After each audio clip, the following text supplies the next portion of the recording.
Good morning, Ghana, Africa, and the rest of the wonderful world. Monday, the 23rd of October, we're inching closer to the end of the month. Welcome to a brand new day on TV3. We call it New Day, and we make sure you rise up, wake up, and feel the sunshine. Trust you're doing very well. I'm not here alone. I'm here with two wonderful ladies. Dr. Nanama Ajiman. Oh, Johnny. Should I Esquire? No, please. Nanama Ajiman is fine. Thank you. And the beautiful Solace Rose Courte. How you doing, ladies? We're well. It rained. Yes, it was drizzling. So I was going to say they're not really waking up to the sunshine. You wake up to a bit of drizzling, but definitely it's still a good morning. The sunshine is in your heart. Ah, it's in your heart. Okay. But they have to show it out there. It has to shine for all of us to see. But anyway, thank you once again for joining us on your super morning show, New Day. Just to remind you, New Day has been chosen to win an award. So definitely keep your votes going to RTP. I think it's 1446. 1446, yes, that's so the do that morning show. so we can win and stay on Solace, top. I mean, the folks who, for example, live in England or the US, they don't have so much of sun. Yeah, a typical British weather is very cold it's and like wet a most of the time. Woman. What? Was that what you're driving What did you say? No, I was no, not please, done. no, repeat that. I think the okay, people so just are skip that part. Let's put it like in parentheses. I finished. I'm like a radio. When I speak, it's done.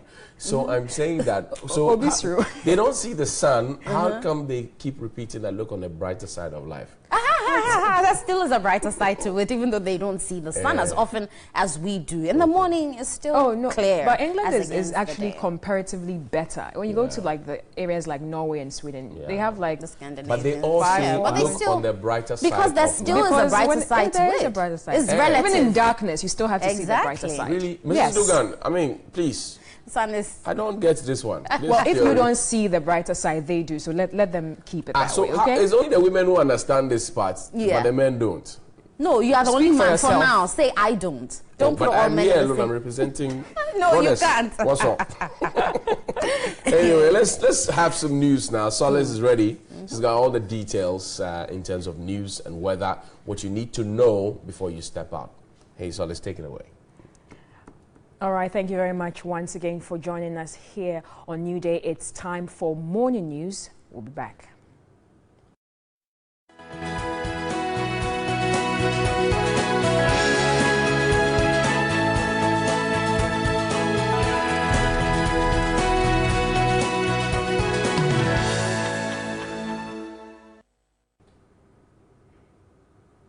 Now, let's get into details of the stories that we have today. Don't forget that we do have news from the health sector, business, as well as some politics and, of course, weather. Let's go to our first story. And after narrowly escaping death from the collapse of their classroom block, kindergarten pupils of Bonsaho DA School at the Atimokwa district of the Central Region are struggling to hold classes. Now, the pupils study without a board and have inadequate furniture. Spencer Kwabena Boateng Mensa has the details.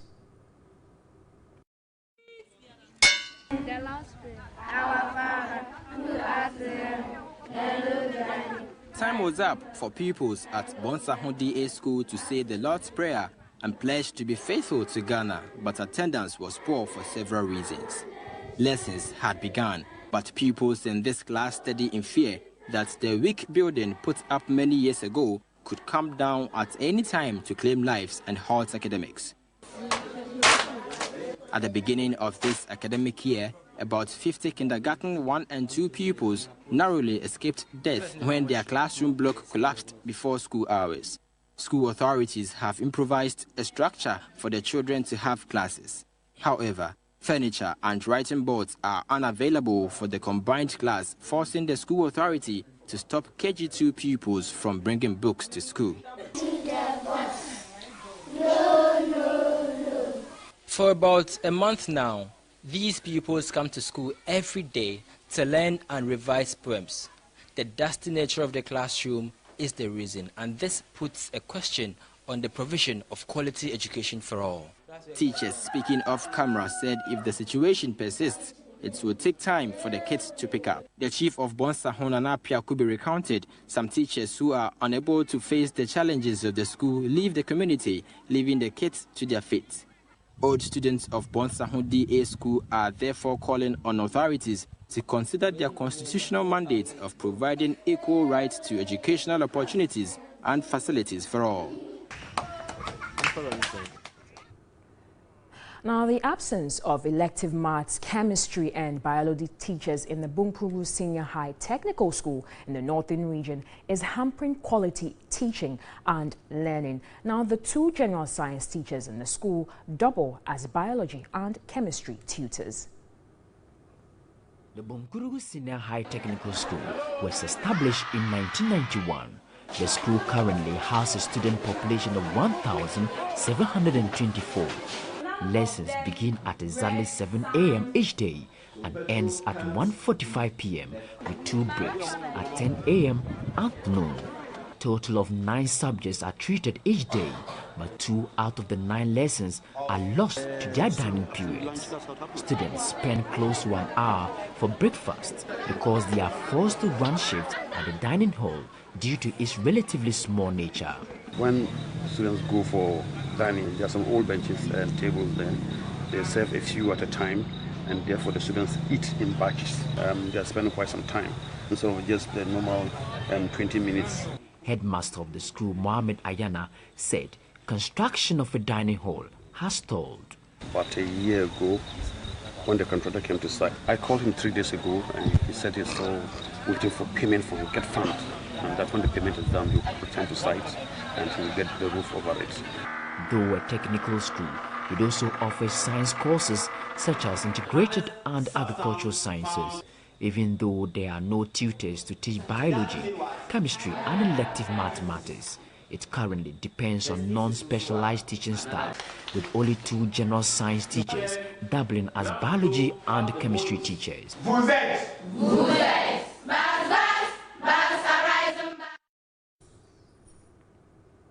Let's move down south, and residents of Atadeka and New York in the Katamansu constituency have expressed worry over the lack of street lights and the bad road network connecting motorists in the community and beyond. Now, they also lament that they do not feel safe following the constant attacks and robberies in the area at night. The 10-kilometer stretch links many communities in the area, but the road is in a deplorable state.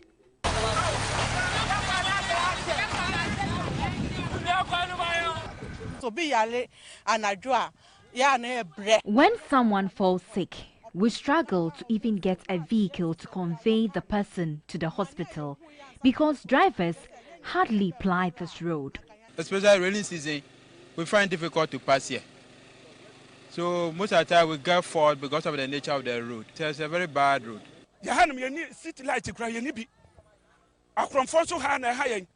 We don't have street light. Owing to this, we experience frequent robbery attacks. We spend a lot of money buying spare parts because our vehicles break down often. Due to the situation, our children are forced to trek to school because the drivers hardly ply the stretch. These have been the concerns for the past 7 years. We have tried all our best for us to face the road. Unfortunately, anytime we do the movement, things rather cross it and then the road will not be done. We checked with the Katamansu District Assembly, but the Chief Executive Officer declined to speak. Urgent attention is needed to restore the socio-economic activities in the area. Now, tension is mounting at Tema PSC shipyard over the activities of 2 rival unions that represent their staff. Now, if this problem is not resolved, this could spark labor unrest at the country's ports. The 2 rival unions are the Port Seamen Maritime Dockers Union and the Maritime Dock Workers Union of the TUC. The Maritime and Dock Workers Union of the TUC have been agitating for the removal of the Managing Director, Captain Francis Micah of the PSC shipyard. But the leadership of the Senior Staff Union of GPHA, who are members of the Maritime Dock Workers Union of the TUC, disagrees. In an unstable environment as a result of disturbances in labor front, there is no way productivity can be attained. That the chief executive and the HR of the shipyard be moved. We found it very unfortunate.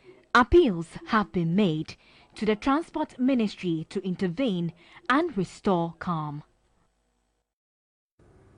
Now, if you are in the police force or you do plan on enlisting at some point, this will come as some good news to you, as the police administration is ensuring every serving police personnel with an insurance cover of 50,000 each. Now, under the comprehensive insurance, 3 children of a personnel who dies in the line of duty shall enjoy free education up to the tertiary level.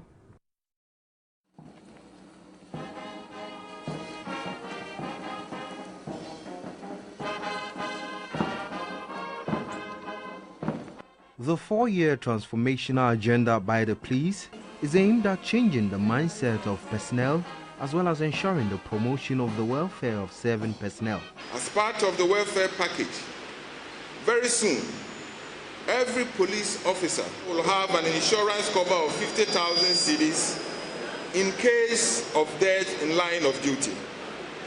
Even if one should die accidentally or naturally, the family will be entitled to 25,000 Ghana cedis. Addressing the closing ceremony of a compulsory motor traffic and transport department training in Accra, the Inspector General of Police, David Asantia Pietu, urged all service personnel to support the new agenda.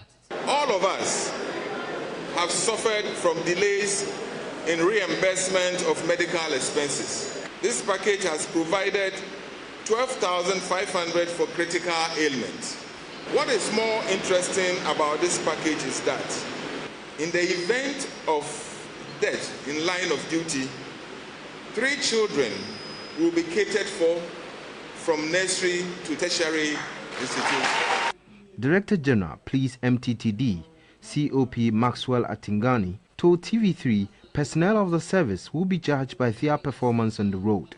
The way and manner that we are supposed to operate as MTTD, the public will see drastic change. We want the face to change. We want to satisfy the public, and that's it. A total of 665 newly drafted MTTD personnel took part in the transformational training in 10 batches over 10 weeks to be deployed in the Accra region. The public is to identify the new MTTD with additional badge embossed on their left shoulder and report any misconduct to the nearest police station. Let's move away from that. And the police in Sakumono are seeking public assistance in locating the whereabouts of 10-year-old Elizabeth Amole Tete.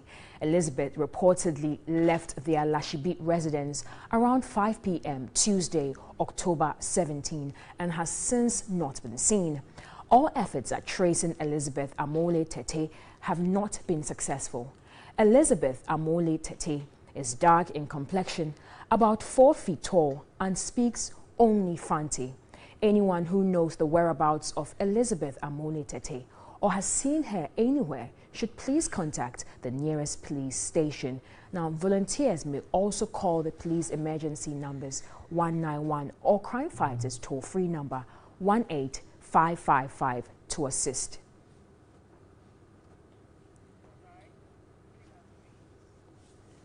All right, let's move on. Now, they call me the cursed one, saying I have given birth to mentally unstable children. I feel very isolated and want to move away from this neighborhood. These are the words of 36-year-old Golda Nunu, who decided to commit suicide because society constantly mocked her for having 4 children with special needs. Now, the mission team caught up with her as she spoke about the need to have an inclusive society. When Golda got married, she was hopeful of a blissful union that would produce children who would become responsible citizens. When she finally gave birth, all her children had special needs, 3 of them having cerebral palsy. Her first child was not present at the time of her visit.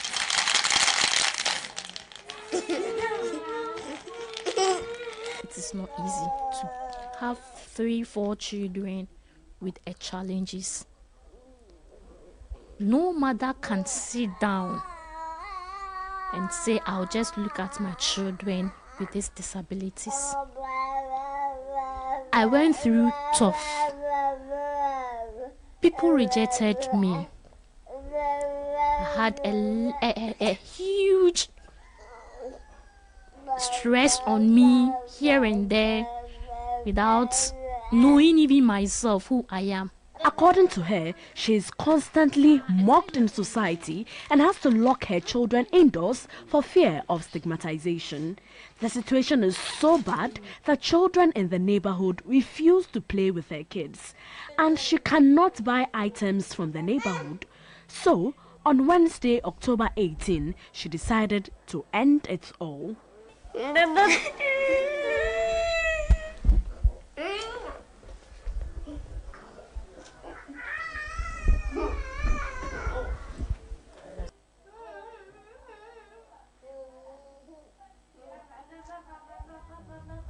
A nearby person who is at our residence just told me, you have given birth to a mad children and a sick children. You will always suffer. That is why you are going through this. I ran into my room, kneeled with tears. Even that day, I didn't control my tears. Attempts by Golda to get her children in a special needs school proved futile as they were refused admission. When we went, they assessed these children, my children, and because of the toiletry training, we wasn't able to qualify to go to the school. So my children, or especially the lady, didn't qualify for that. So we're supposed to come home and train her before they will accept her at the school. 2 years ago, Ghana launched the inclusive education policy to ensure that all children go to school regardless of their disabilities. However, many parents of children with special needs think that the policy is not inclusive enough. Majority of children with special needs in Ghana are still not in school in spite of the inclusive education policy. Golda wants the Department of Social Welfare, non-governmental organizations, philanthropists and corporate organizations to come to her aid, at least to get the children in school. These children are special from God. So whatever it might be the case, society should accept us. They shouldn't reject us. We are part of them. But this only thing that has differentiates us is being given birth to children who are disabilities doesn't make us that we are not among them. The mission team will follow up on Golda's quest to have her children in school. Well, TV3 will be keeping tabs on Madame Nunu to ensure that duty bearers do what is supposed to be done. Let's move on and do some other stories. And lack of adequate furniture at the Table MA Basic School in the Ga South municipality has compelled students to drop out of school. Now, students also carry out their academic work on their laps. According to South Africa's late President Nelson Mandela, education is a key tool to change the world. However, education on the African continent is said to be lagging behind. In Ghana, little has been done by successive governments to improve rural education. The Table MA Basic School appears to be a neglected school. Established about a decade ago, the school has been grappling with issues of inadequate desks, classroom blocks and textbooks. Pupils routinely perform academic works on their laps because there are no tables. Few pupils have resorted to bringing their own tables and chairs from homes to improvise. Although the Table MA Basic School serves pupils in 15 scattered communities, current challenges remain a disincentive, forcing many to quit the school. Some come and then they look at how, especially in KG and the lower primary, how they sit on the floor. Some have to squat, some have to lie down on their chest and all of that. Most of the wards carry their children back. This dilapidated structure serves as classroom block for primary 6, junior high school 1, 2 and 3 pupils. 6 pupils share a bench and 4 others sit on a dual desk, a situation negatively affecting their health and academic activities. We suffer from our spine and a lot, so we need adequate furniture. Pupils go through difficulties accessing their classrooms during the rainy season. Caroline Luthrot is a teacher and a circuit supervisor at the school. Far back in the 2012, when I was released to this place, and before then they were studying under trees, and we were not having structures. When it rains, it's very terrible. Assistant Headmaster Gustave Yamoa said persistent plea to get the GAS South Educational Directorate to address their predicament have failed. I must confess, it's very difficult. Look at where we are, commuting from that place. The financial cost involved, the risk is only through Okada we used to come here. And so when you wake up in the morning and then you think of all these things, if you are not very careful, you might find somewhere and sit. The Table MA Basic School is not a beneficiary of government's free school feeding program, and it is also not disability friendly. Away from education, let's look at some health issues. An incomprehensive national health insurance coupled with a weak social welfare system have compelled many Ghanaians to rely on charitable organizations and NGOs for health care. Peter Kwao Adato reports hundreds of patients trooped to the First Care Hospital in Kumasi with health conditions that they had been living with for decades due to poverty.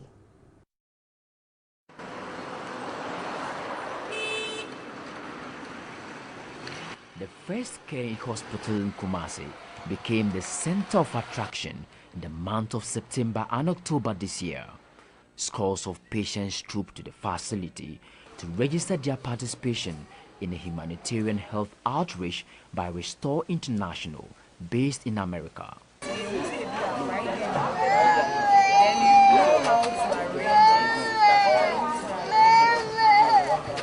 At least 140 out of 300 patients were shortlisted at the end of September for the exercise in October.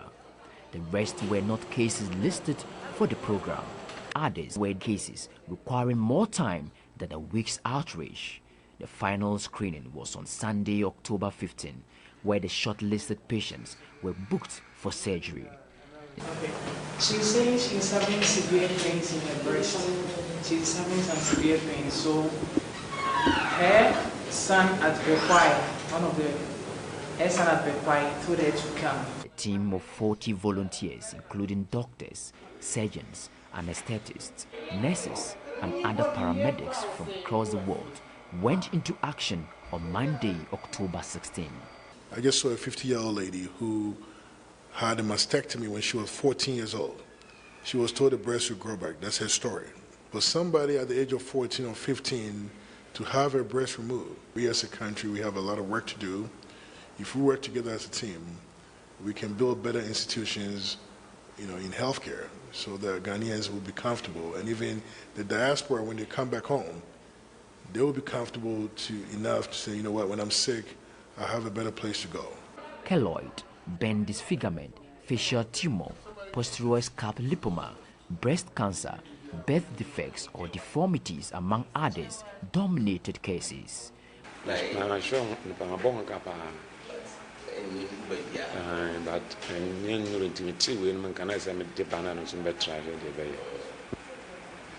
Hospital ba me ko bia no mo me no ba no mo cancer bia o me operate na bi ti e ma me breaki kakra ti onino ehu ade o de me cancer me so me dem pai bo tomoji se de dia bia nyame be form so ya mai.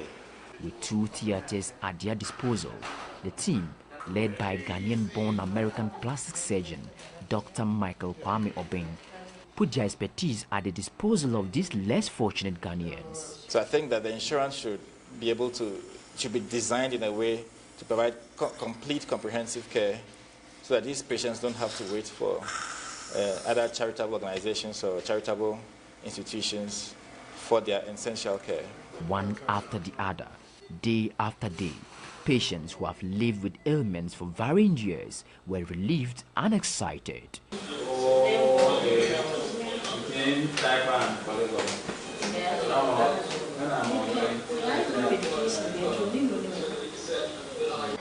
director of Restore International Relations, Don Sutherland, had mixed feelings over the plights of Ghanaians who are dying because of lack of health care. You have people who have been thrown with acid and get brutally, disfigured. And when they go to the hospital, they can't do anything for them. And so a lot of these children are put over into the village just to suffer.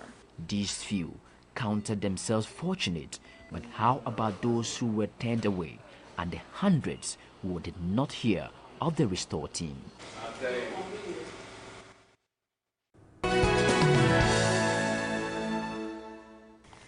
Welcome back. It's time for headlines now. We'll start off with the Finder. It says, mobile money fraud alarming. Staff of telcos deeply involved. That's coming from the police. Also, Ghana's endless victory, a collective effort. That came from the president. NCA slashes FM station fines by 50%. Ghana partners MIT on innovation and entrepreneurship. Then, of course, the big story, Basti Sami humiliates Bukom Banku a make or break bout. And, of course, that rocked Ghana on Friday. Interesting. I know. He's really made headlines for that. But yeah. The NCA slashing, the fine by 50%, I think that comes on the back of what we had discussed earlier on, that it will be good for NCA to meet these stations halfway because the onus lies on both of them as partners to, have a common ground to work with. Yes, they flawed in one way, but obviously if you've succeeded, you've taken over and you inherited certain debts, then it may be difficult to recover. So I think the 50% slash does come with goodwill. I hope the FM stations can pay up and then, work goes on as... it's welcome news. It will be welcome news to those who are, have been caught up in the net. Exactly. But on the river, some will also be asking, as I've read on many other platforms and on social media as well, people are asking, so can we ever let the law work fully. Without having to interrupt it at some point? Because this will bring respite to the people who have been fined and sanctioned to pay. But then on the reverse, okay, what exactly is this? And will we continue to have, a series of these other things again? I'm told that the minister said they will not, be doing talk shop anymore, but now it will be the insistence and the enforcement of the law. So let's see how it goes. But clearly, I think that while the NCA wants us to believe that, well, they are cracking the whip, you think that a bit of the, the blame must also go to their doorstep, because before somebody transfers a license to, if I own the license and I want to transfer to you, the NCA must be aware, they must be aware what I'm going to use the license for, when the transfer is going, how much is involved and all of that. I'm sure that at that particular table, when the transfer of, because if you look at the list they brought, the transfer of the licenses have happened, and the ownership of the licenses, the original owners, most of which have changed. So the point is, at what point was NCA part of the negotiation process? The calculation, the discussions, how much you're going to sell it for, what you're going to buy it for, who were the owners? Because also that one person cannot own multiple space on the spectrum. So all these issues come to play. So the NCA perhaps should not, and the Minister for Communication should not just perhaps present themselves as, oh, we have come, we have done the audit, which is a good thing, and we are cracking the whip. We should also be told at what point were they part of the negotiations following which the transfer of the spectrum or the whatever it is where frequencies were giving out, and what was the understanding at the time between them.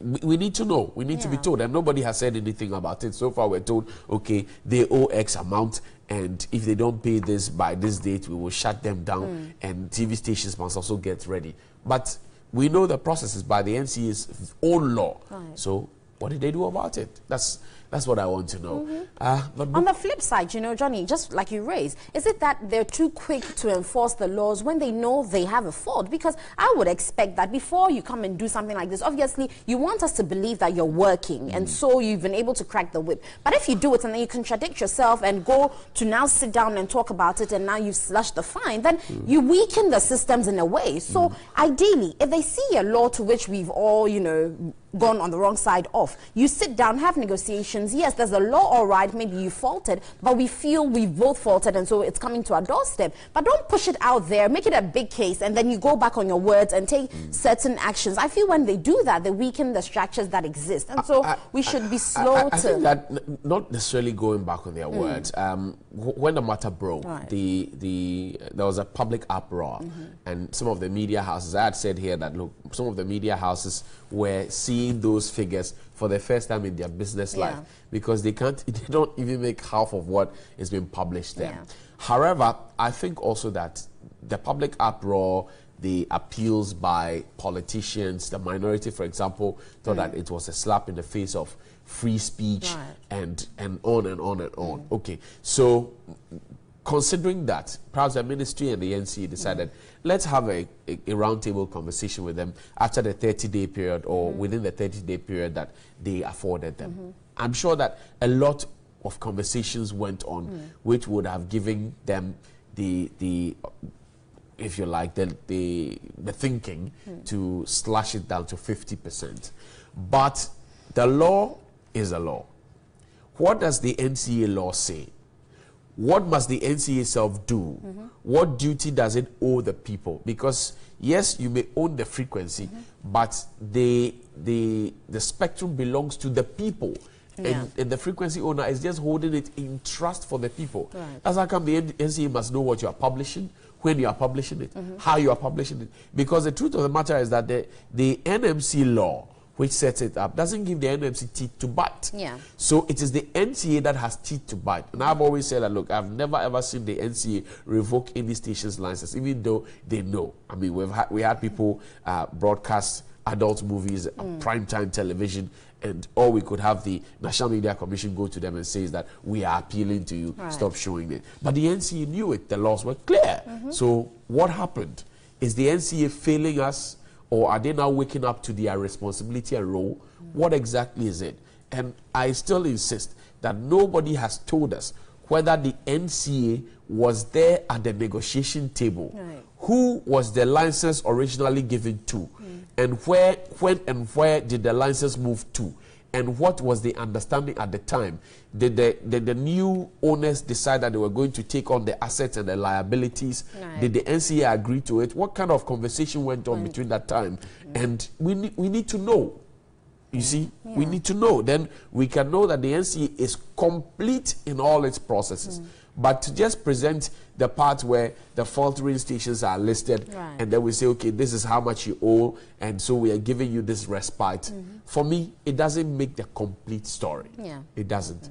But Bukom Banku is in the news. He definitely is. In the news. He was beaten. I mean, undefeated for a long time, and he tasted defeat for the first time last Saturday. Which is good. I mean, it should come at every point in time. Someone needs something to shake their foundation so that you know you are not, you know, all powerful. You're not omnipotent, as it were. Yes. I mean, Babuto Mako has come under strict criticism. Something that he doesn't live like a boxer. He doesn't train. He doesn't exercise, and you know he does all the you know excesses. And people think. I mean, but I think that he has a life. I mean, if he wants to. Of course. I mean, Johnny, this is his job. However, it's his business. However he decides to manage it for me, it's his own business, really. But, of course, looking at it on the boxing industry, I heard Azuma Nelson speaking, and he says, yes, Bukom Banku has tasted loss for the first time. He definitely hopes he picks it up from there. But, of course, it also gives Basti, you know, an upper hand in the sense that he's an up-and-coming boxer. So, definitely gives him a great platform. We hope they do well together. Obviously, he's younger. They should train him. He should get better as time goes, and hopefully we'll have Ghanaian champions, you know, out there fighting for Ghana. So kudos to both of them on either side. And I think that Bukom has received a lot of trolling on social media. It's because Johnny, he speaks, he talks a lot. Well, but I mean, Muhammad Ali spoke. And I think that the only challenge is some of the excesses that he has. For example, he's had his own set of problems with assaults, police cases, and all of that. Yes, and I mean, people have mentioned the bleaching. You're a medical doctor. That, well, perhaps it was because he's never fought and had a cut.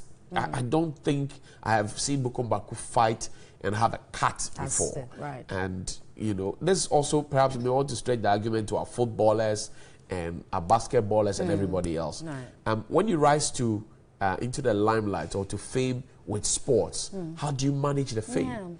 Do we have that? Do we really have a thing like that? Because clearly, I mean, the defeat was embarrassing to Bukom Banku. It was. I mean, I watched I couldn't believe. And the kind of narrative that we have, somebody said he was needed like a dough. Somebody said Banku has become Kukunte, he's become Ausa Kuku. You know what I mean? But hey, I mean, it's a fight. I mean, somebody would lose, somebody would win. Exactly. And it's okay. Congratulations to Basti. Better luck to Bukom.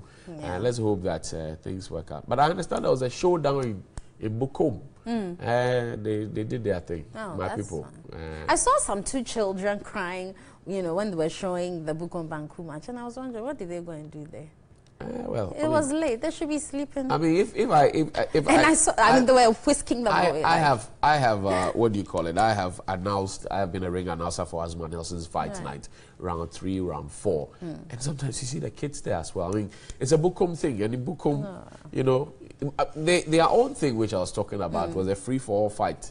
The Bukom, I mean, so supporters of Bukom Banku, and it's a regular thing. In 2016, when we went there to have the election debates, the Media General Election Command Center debates, they waited. They had all the verbal arguments. When we were done, they started their own thing. They were free fall. They were tossing stones. Anyway, guys, let's do Ghanaian Times before we wrap up on headlines. It says, sanctioned radio stations pardoned. Also, TVET bill for Parliament soon. That's coming from the President. Then IDEC says, amend law to pave way for elections of MMDCEs. And then finally, 50,000 Ghana cedis insurance cover for police. And there's an insert of the IGP, Mr. Asante Apietu. Definitely, that's good news because we know the police and their issues. Definitely a big welfare package would serve. I'm happy this has come so we don't have to come back every now and then and say that, well, the unfortunate La Paz incidents where the police officer died and we're expecting that he would get the same perks like Major Max or Mahama got. Yes, we're expecting that they are properly taken care of. And I hope this is not another talk shop where you will have, you know, policemen, I mean, get hurt in the line of duty or lose their lives and their families are left stranded because sorry to remind the family of Major Max Mahama, but his demise brought to the fore a lot of these issues where when we went for the presser at the Burma Hall, the soldiers had a lot of things to say. Somebody had said that his brother and I think himself were both afflicted and the military high commander told them that they were going to get some respite for family insurance, blah, blah, blah. And as of the time he was talking, it was about 4 or 5 years and nothing, nobody had even mentioned anything. And it is not just them, the folks at fire service, the folks at the prison service, the folks at the immigration service, Ghana Revenue Authority, Customs Division, almost all of them, even ambulance service. You find that you want people to serve, but what do they get? I mean, in return, sometimes you go to some of the hospitals and you find them. They would rather not go to their own hospitals because the queue, the bureaucracy, and everything that comes along. So if they have some money in their pockets, they would rather go to a private hospital and get themselves properly healed. So for me, I think this is good, but it must work to show that it is good. If not, because the junior ranks are always under the impression that those commissioned officers in the senior ranks enjoy better. So that if I'm a junior rank, I'm a corporal, or I'm an inspector, I'm an NCO, and I don't feel it, and yet I would have, say, an ASP or a DSP or have a superintendent or an ACP enjoy it. I mean, of course. In the meantime, it is the junior ranks, the constable, sergeant, corporal. Yes, they get into the ditches. They face almost all the threats. So a good morning to you, IGP, Mr. David Asantia Pietu. We hope that this gets done. Congratulations to you, but as we said, we will be watching. We will be watching. Yeah, guys, we're ranting. So, you know, we're talking about land guards. We're not only fighting Galamsey, but now we are planning, or the minister has said that there will be a fight against land guards as well. Johnny, that is very timely, and it's important for us because we know the issues with land. It's not easy, even coming up with the little money you can to secure a land and then having to battle it legally sometimes, or other times physically, you know. And you go there and there are land guards, and because they have the power, they take you. It's unfair. It shouldn't happen. We shouldn't be having that in Ghana as it stands, but we do. So we do. I mean, it's so unfair. And, well, I still don't believe that the minister should, you know, just make a declaration. Right. Because the minister knows where these land guards are. The interior minister knows where these land guards are. The Minister for Defense knows. The National Security, they know. In fact, the CID boss, Mr. Bright Odro, who's been asked to go home, one of the main issues that came up in the run-up to his being asked to step aside and go on his terminal leave prior to his retirement by Mr. Kennedy Ejapong, Honorable Kennedy Ejapong, where that he was working hand in glove with some land guards at Miocho. So it is not as if our authorities don't know. They know. Well, and in that matter, he also implicated the Minister for National Security, Honorable Kandapa. They know. They do know. So when we make an open statement that, well, we are fighting against Galamsey, we have a timeline, blah, blah, blah, what exactly does it mean? If I've gone to buy land for 10,000 or 12,000, and somebody just comes to take it from me under the pretext that I can't pay digging fee or roofing fee or whatever fee, and you're telling me that we're setting it up? I don't know, but I am ranting. George is also ranting out on the streets of Accra with other Ghanaians. Let's hear what they have to say. Just imagine yourself acquiring this piece of land for, let's say, 4,000 cedis, and later you are being harassed by not one, two, three, but numerous group of land guards, regardless of the fact that you even acquired it through the genuine means. And somewhere in the early part of this year, the Goma East MP made a strong case on disbanding activities of land guards. He said it scares investors from even investing in Ghana. Activities of land guards can lead to violence, it can lead to loss of property, and the worst, death. What can be done to curtail this menace? This is Daily Rant. Let's keep talking. They have to take time. Know who is responsible for the land. Okay? Not to fight against those people, against that land. Okay? At the end of the day, they should know who's responsible for that land before they fight. Because after fighting and knowing the responsible people for that land will be against them. Why must we wait at all? Let's even think about the word land guards. Why must we have the word land guards? I'm having my land. Why do somebody coming from elsewhere to come and fight over that land? I have my papers, I have my document. If you think I'm not, the land is not for me, the best thing for you to do is to go to a police station and lodge your complaint. Apart from that, I don't see the reason why you should use force in killing people, or I mean it's bad. We don't have to encourage that. I don't think there's any Ghanaian who would say they like the activities of land guards. Land guards, especially the way their modus operandi is very, very bad. We can have land guards who are working on the right lands that belongs to the right owners, but they are not there like the way we see them do the stuff here. So basically I feel it is bad. The government should have a task force against land guards like the way we have against the illegal miners. It will help the country. What I want to say first is they use guns. Have they registered the guns? That's the first question I ask. And are they registered bodies as a land guard? That's what we have to ask ourselves first. Are they paying tax? They are worrying us.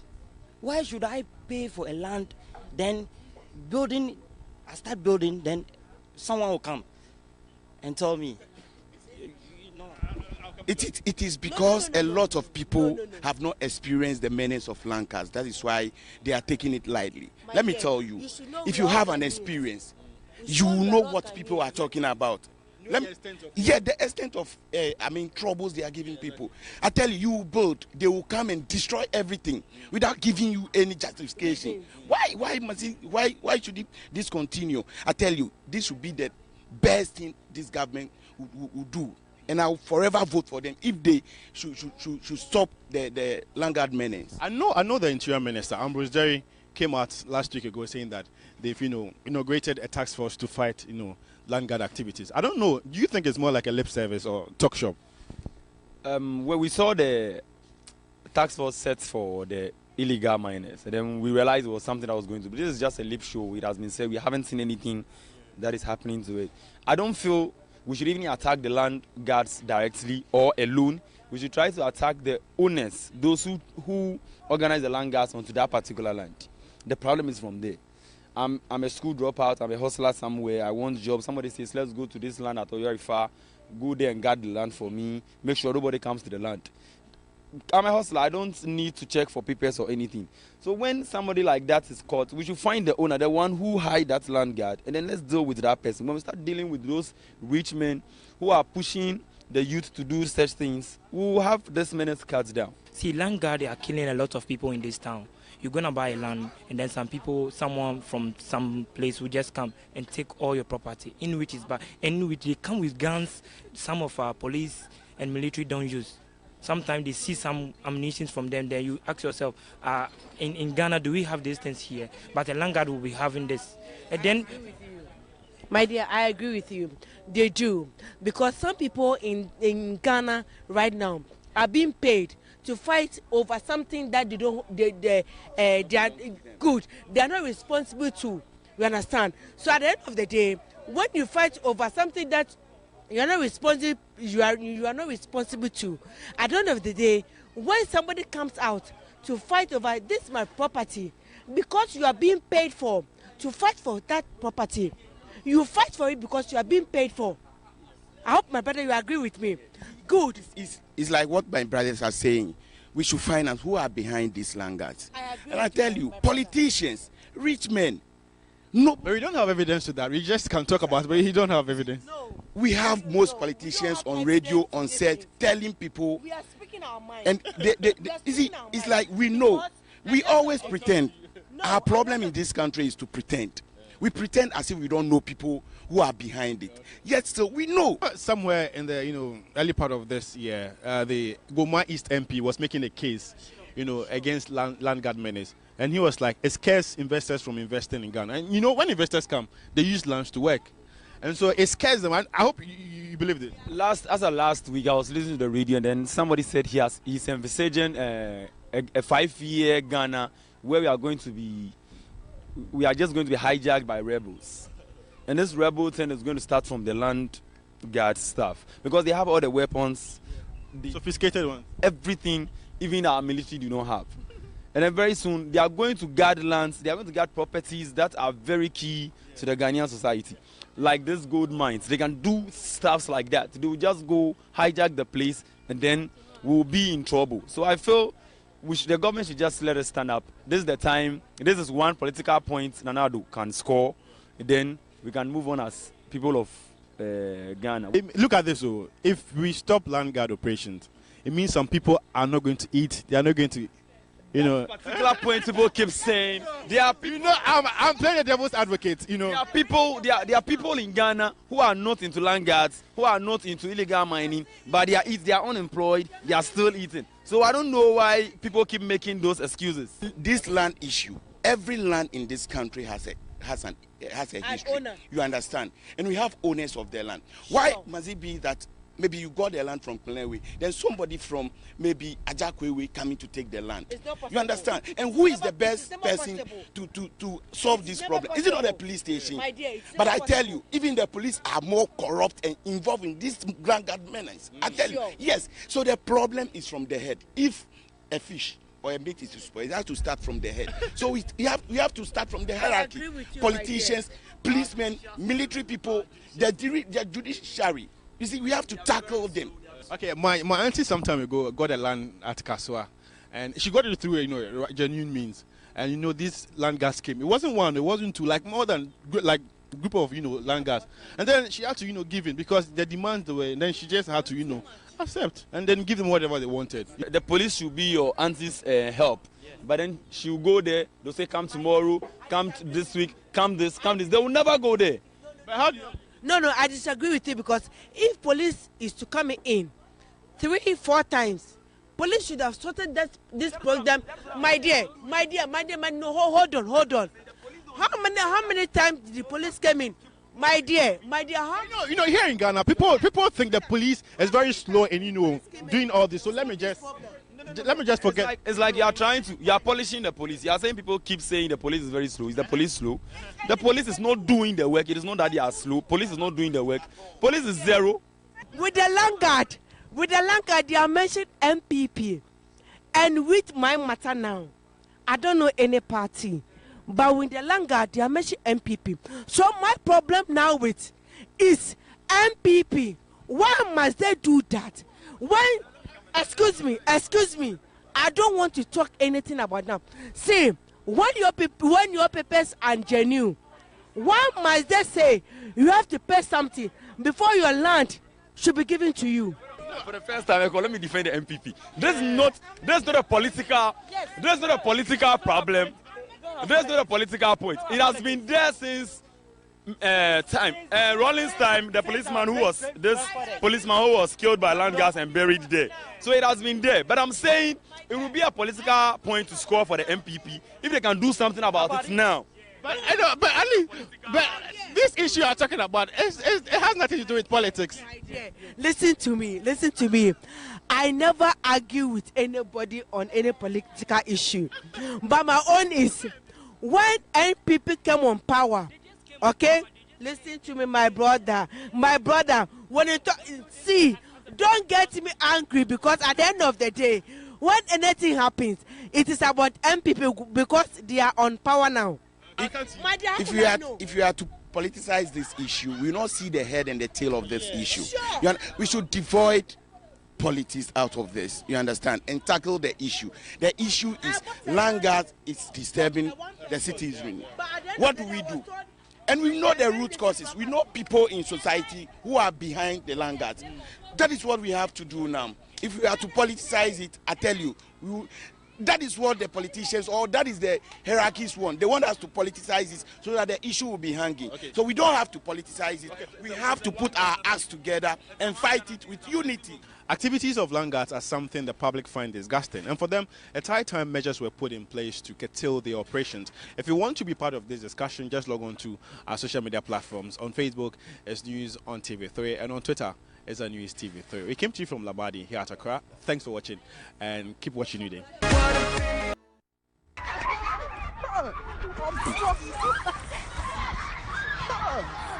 People will live with the pain, and some of those who have lost property will have a difficult time recovering. But for the families of the deceased, life will never be the same. It is a different thing having to read about a disaster, and it is another thing having to live through it. Obviously, friends, colleagues, and family of little Daniel Lai, 14-year-old, who passed away through the atomic junction gas explosion, having to live through the pain that comes with losing a dear one. Daniel Lai, 14-year-old JHS 3 student of the Brookwood International School, met his untimely death on his way from classes that day. Not hearing from him the night before the thing happened, I was disturbed. So when it happened, I have to walk all the way from here to the place because he comes from Hacho to here, this place. So we didn't see him, so I thought maybe he slept over a friend's place. So the next day we called his friends. They were like, they didn't see him, so we have to go around the police station. Until someone told us he saw that a car knocked him down. So we rushed to the hospital. We saw him there. To me, in a way, it's still like a dream to me. His death remains a shock to his teachers and classmates. was surprised. I was shocked. In fact, I couldn't do anything at that moment. When was the last time you saw him? That was Friday. He came to school on Friday, and we even had games together. He plays basketball, so we all play together. Later did we know that he will not come back. Joyce Entry is Daniel's mother. I plead with Nana Akufo-Addo to really look at the siting of gas stations. It is killing people. The 7 people who died in the disaster included a cameraman with Net2 TV, Mohammed Ashley Yakubu, and Mrs. Beatrice Finn, a trader at Medina Market. Beatrice's husband was with her on the night of the incident and recounts how she died. When we closed from work, that we were coming home. So on reaching the junction, the market junction, that is where the explosion happened. So we saw a huge flame of light in the skies. We saw people running towards Race Junction. So we have to return.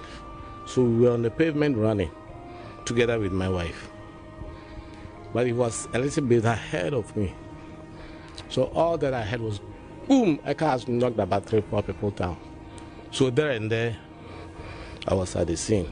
She was unconscious. Queen, the eldest daughter, shared fond memories of her mom. Sometimes we can't even go straight to our daddy because we are scared. He doesn't talk. So we'll talk to our mom, like bribe her and stuff like that. Then she'll talk to our daddy. So she was our everything. We didn't need anything from outside. They want the government to show some concern in these trying moments. Not only this family, there are other families outside there. The government should just compensate us so that we feel we are part. They care about us.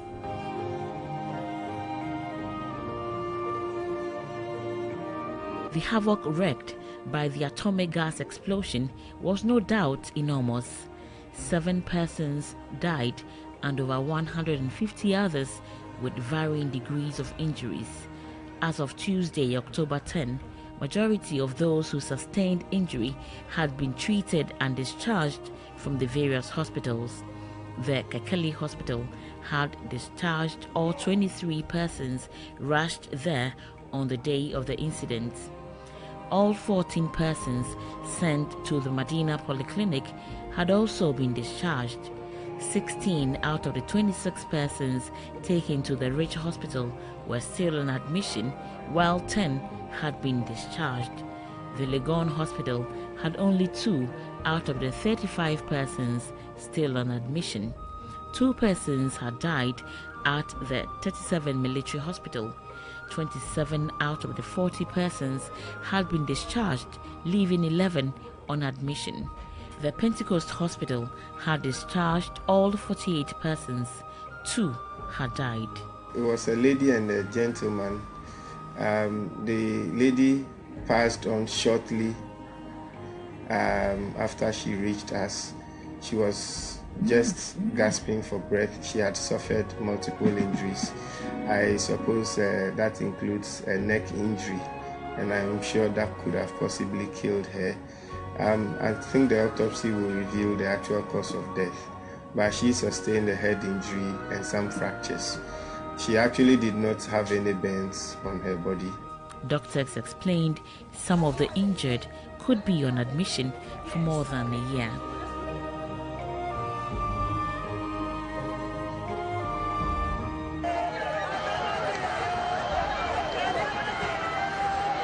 Never Again became the song of the entire country when the June 3 disaster struck.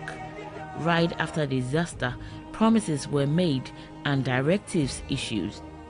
3 years on, 8 of such disasters have occurred, but the narrative has not changed. We owe it to the country, and the government is going to take this very seriously.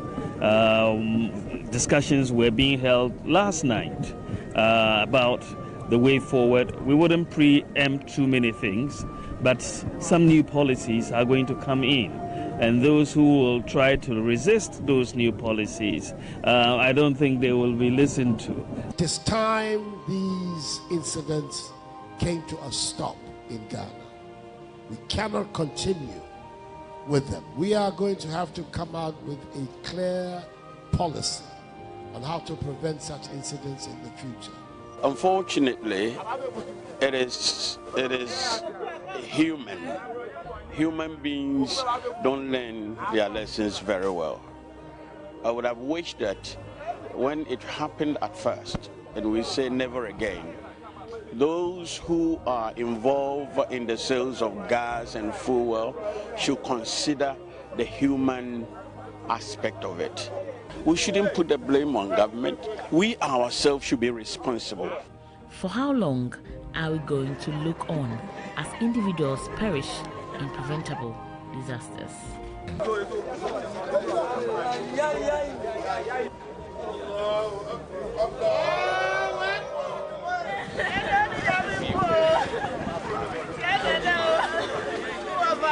So a lot of tears, anguish, pain and wailing.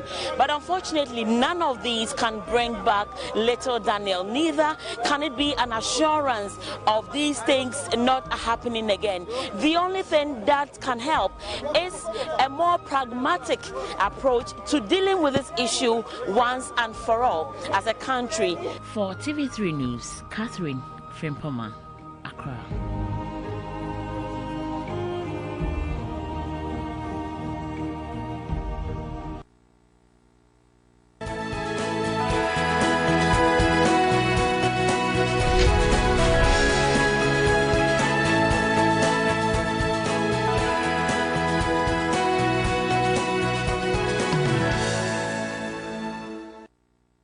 Welcome back. Let's get into the news segment now. The Daily Graphic this morning says police get big welfare package. It comes with a giant photo of the Inspector General of Police, Mr. David Asante Apieto. Ameri was best for Ghana, according to Dr. Kwabena Donko, immediate past power minister. Reprieve for sanctioned FM stations.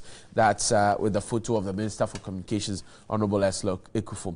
The Ghanaian Times says sanctioned radio stations pardoned.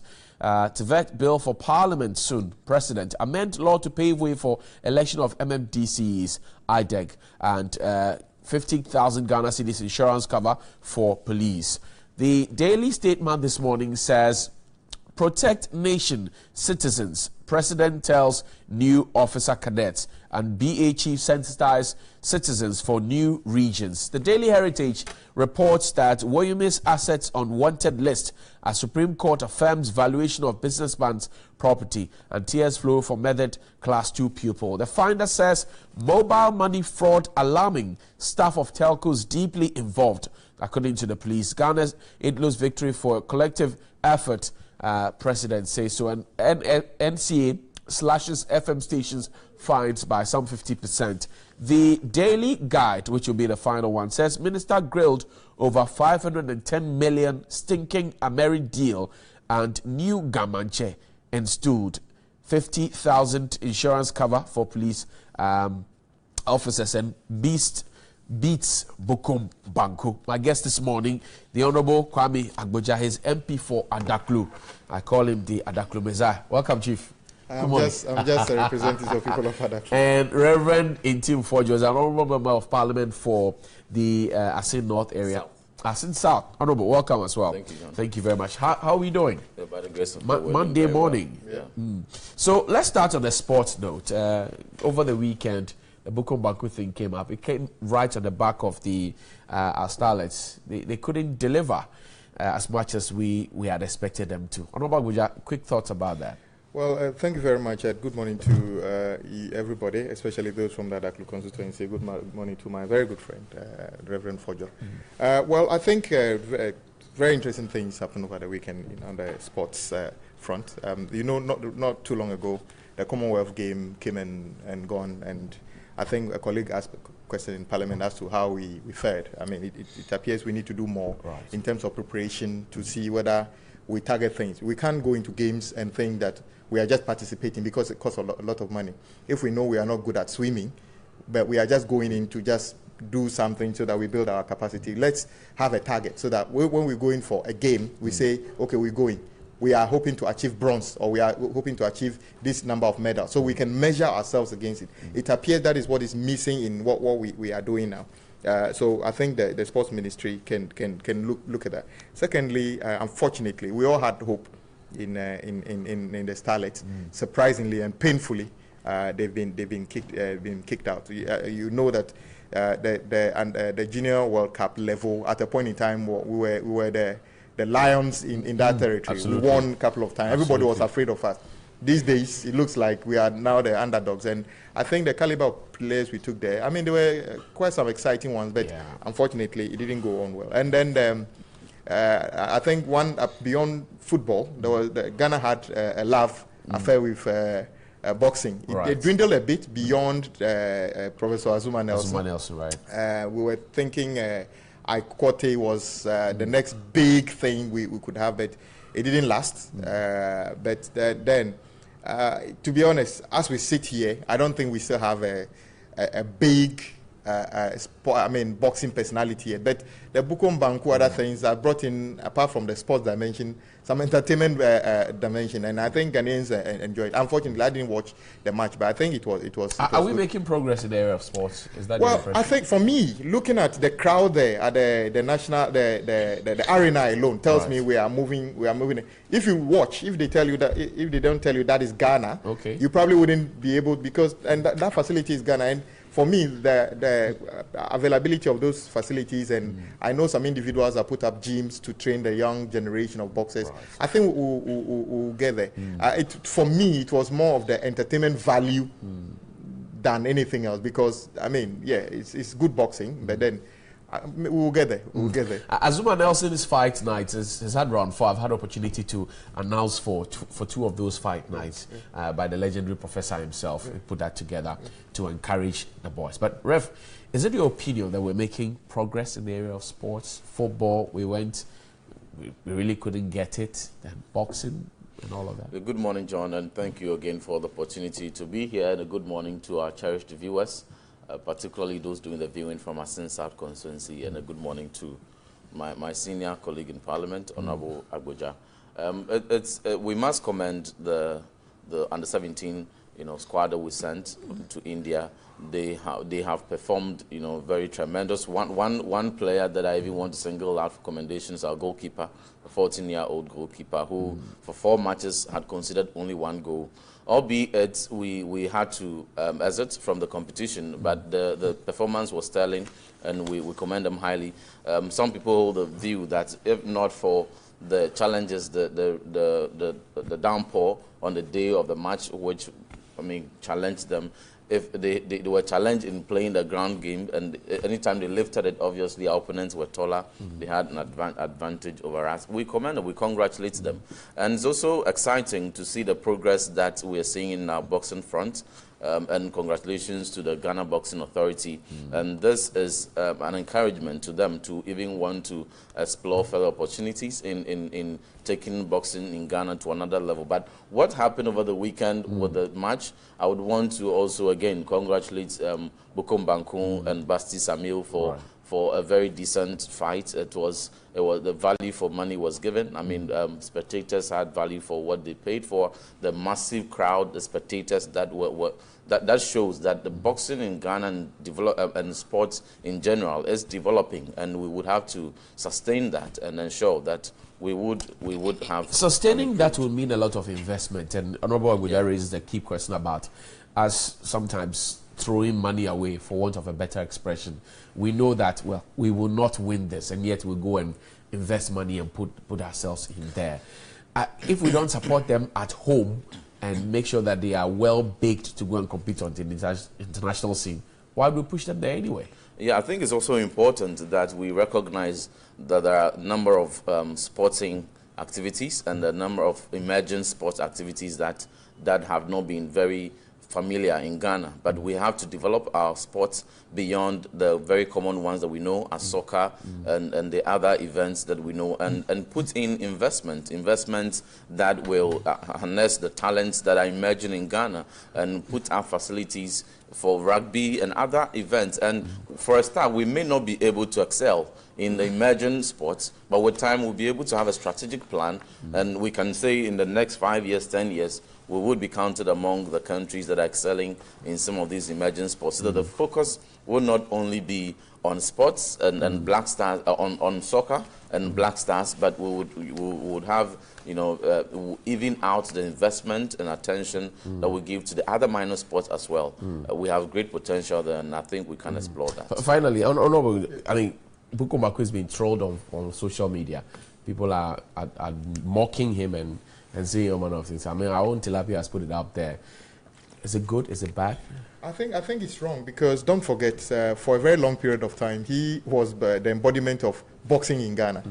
The fact that he's lost a match doesn't, in fact, the hype was built around him. This was his first. Yes, the hype was built around him. So if people begin to think that, and it's a kind of a Ghanaian thing, when a hero falls, people think they mock at it. In other jurisdiction, when a hero falls, he falls with the people still clapping for him. With honor. When somebody is substituted in a football match somewhere else, when you watch, everybody gets up and clap for him. This place, maybe the people will mock you. I don't think he should feel down. He's still a hero in terms of football. Let other people come up. They congratulate the person who has won. But let's be honest. He's done well for keeping the hype around football. Who knows? He can win boxing, the next fight. You mean? Yeah, boxing, exactly. But some have concerns that he's not training, he's not behaving like a boxer, his lifestyle is changed. Well, you know, then I bet they go somewhere else and see people, when they finish fight, use the cash to lay bed and sleep on it with ladies on both sides. Another thing, I think it's just a general thing that certain sports come beyond the sports on the field. Okay. Some of the hype is also the lifestyle. I will not condone any misbehavior, I mean foul language or anything. But I think it's all part of the hype. 30 seconds for you, Reverend, and we'll move on to other issues. Yeah, one may have concerns about the personal life of Bukom Bako, but that is the opinion of the public, of any individual. They are entitled to their rights. But one thing we can't take away is the contribution that this man has given into the boxing, you know, industry, and the whole, you know, sensation around him. In other jurisdictions, there's always that one person in that particular sport. In the United States, I mean, we know the Tyson and some controversies. Right. It's all part of the industry, and it's all part of the commerce. I mean, it's sometimes some of those hypes are very important for revenue, and like we know in various jurisdictions, we've had heroes like Vladimir Klitschko falling. We have Tyson. We've had Muhammad Ali. All these, you know, heroes at some point in time had lost fights, and we must not take that credit away from him. The immense contribution that he continues to offer to the boxing industry. Let's move on. Of course, we are big on your comments, so share them with us. 0508235228. Let's read from you on social media as well. We're big on your comments. But let's get into Parliament. I'm happy both of you are parliamentarians. Their merry deal has come up again.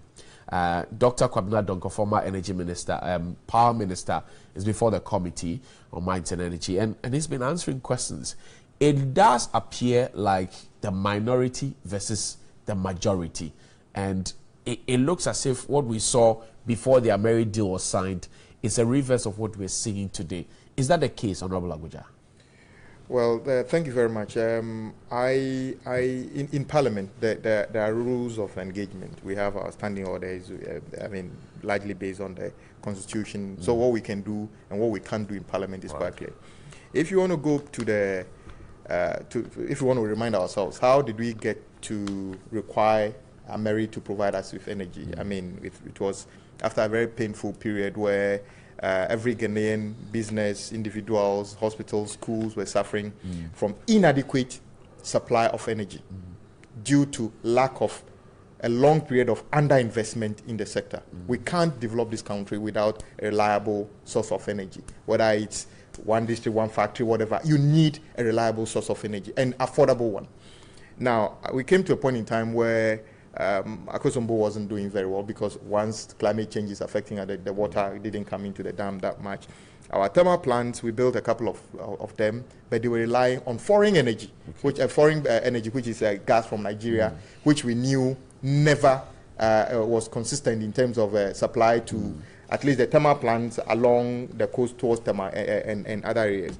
And then at the same time, we were investing heavily in building our own gas infrastructure, that Toabo and other things were being done. But the problem was that we didn't have the connectivity to pipe the gas from, how do you call it, the western region to the many of the thermal plants in the Greater Accra region as of that time. So we needed a stopgap measure which would stop the let's say, the doom stop for a period of time. So you should see this in a context of when you have a scarce resource or you are in trouble, and what you can do, and when you don't have any problem. Today, I'm sure when somebody comes to say we want to build thermal plant in Ghana, the level of the negotiation will be different because we are not desperate to get thermal energy, because we have, in fact, today we have excess energy. We have more energy than we require today. So when people begin to look at Ameri as if we had everything going well for us, and then why did we spend that much money? We need to understand that. Are the claims for the $150 million, Katie Hammond, for example, has been very strong on that, and is using that as a basis to ask Parliament to rescind this decision that they took on Ameri. Are those calls justified? Well, I can tell you something that I know as an industry player, not energy, but an industry.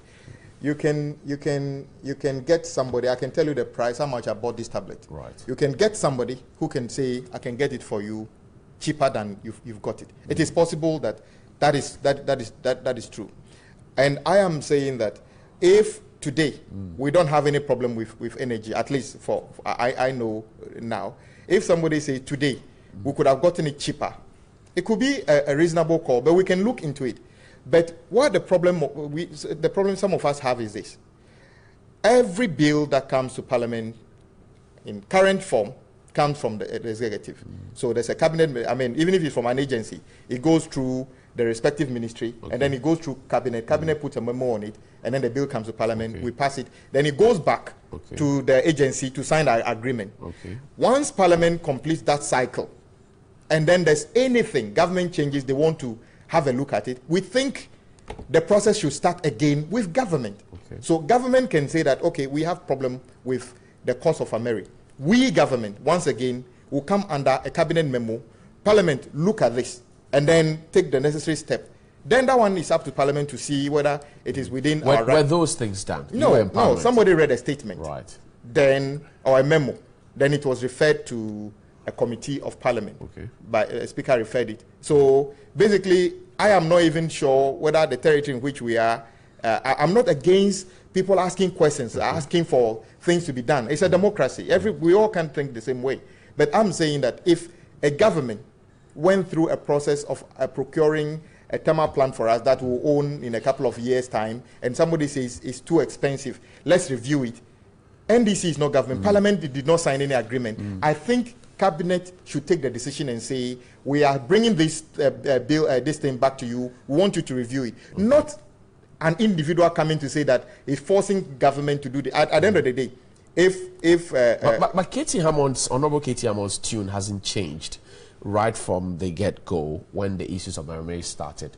I mean, he was very vociferous about them, and he has maintained the issues he's raising. You mean right from the day the bill was passed? He didn't partake in the motion and everything. You're in Parliament. So yeah, that's the same things he's been saying. I hardly see Honorable Katie Hammond oppose vehemently thing, because to be honest, in Parliament at committee level, we don't work on NPP, NDC. That's for a fact. We look at things dispassionately. That is what I'm saying. That it doesn't matter what Honorable Katie Hammond is saying. If what he's saying makes sense to doesn't make sense. No, he's making I haven't seen anything. I'm just saying that as far as I'm aware, this agreement was signed at a time that we're desperate for power. If I'm told that it's probably one of the cheapest thermal plants we have today in terms of the cost per kilo hour we produce today. If somebody says we can get it cheaper, it is not The KT Hammond is part of government. He can use the channel to convince cabinet that, look, we think we can do this.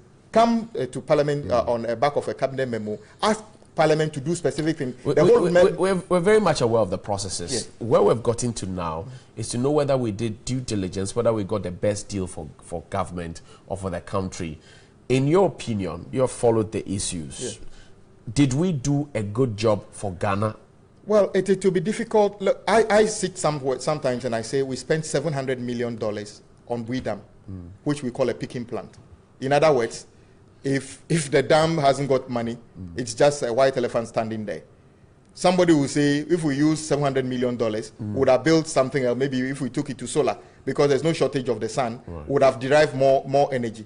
To somebody, it will make sense. But to somebody no. Once we have water in the dam, it is Does useful. the merit deal make sense to you? For me today, the fact that we don't have any doomsaw because of the contribution of Ameri, because it produces power cheaper than many of the power we have. If there's any idea of the price being too much, I say it's within the remit of this government. You're not answering my question. Does the Ameri deal make sense to you? I haven't seen anything that because look, when you say does the Ameri deal, it makes sense to me. But if you ask me, Parliament have passed laws. Okay. And then the next time we came back and changed it. Let's Reverend enter at this point. So Dr. Kwabena Donkor says Ameri was the best we could ever get. Within the other yes, at that time, and he gave the same reasons that Honorable Agboche is giving. That look, we had gone through 3 years, we had difficulties, industries were collapsing, and we needed power. So it was the best we got, and that rescinding the decision would break investor confidence in Ghana and will make things difficult for us. What do you say? In respect of the Ameri deal, I have followed it closely. Though I'm not a member of the Mines and Energy Committee, I have taken keen interest in attending their meetings and following closely the development that has come with this agreement. It is widely acknowledged that Ghana at a point in time had a need that needed to be met, and for which resources of the nation had to be committed in providing solution. We also recognize that even under conditions of emergency, it is still very in place, and it's not out of place, and it is proper, and it is the duty of government to ensure that in procuring solutions to our emergency situations, the concept and factor of value for money is not glossed over. That must be acknowledged and factored in. Now, following the transaction, Parliament has duly ratified the agreement that was entered between the executive and Ameri Group. And upon hindsight, some very serious misrepresentations and irregularities, which have grave ramification even to the very legitimacy of the agreement, came up. Though Honorable KT Hammond was the ranking member at the time, upon hindsight, he has had additional information which go to constitute misrepresentation, saying that these information at the time Parliament ratified the agreement were not given. Is it not too late? And some is it not too late for I will land on the point. And even when the approval had been given, it is always it's not out of place in our law, in our rule of law, to have a review of the agreement. Now let me even take it from the antecedents. A review that seeks to I'll build a point. See, I've looked at this issue, I mean, in the most dispassionate manner, and that is how I want to maintain the consistency. I'm only asking questions. Not on partisan lines. Yeah, I understand. Now, we've had the Addison Committee review the agreement. We've had subsequent to that Price Waterhouse also reviewing. They've all corroborated the point that there is some inflation to the tune of $150 million, which means that though Ghana procured the solution, and under condition of emergency, Ghana was shortchanged by $150 million. Ameri is a business person. So now the options they can decide, as Honorable Agboche just said, that they decide to sell it to you at what price. The point I'm building is that Ameri is a businessman, and who protects the interests of the businessman? They do. And they have entered into an agreement with the people of Ghana, whose mandate and whose duty is it to protect the interest of the nation.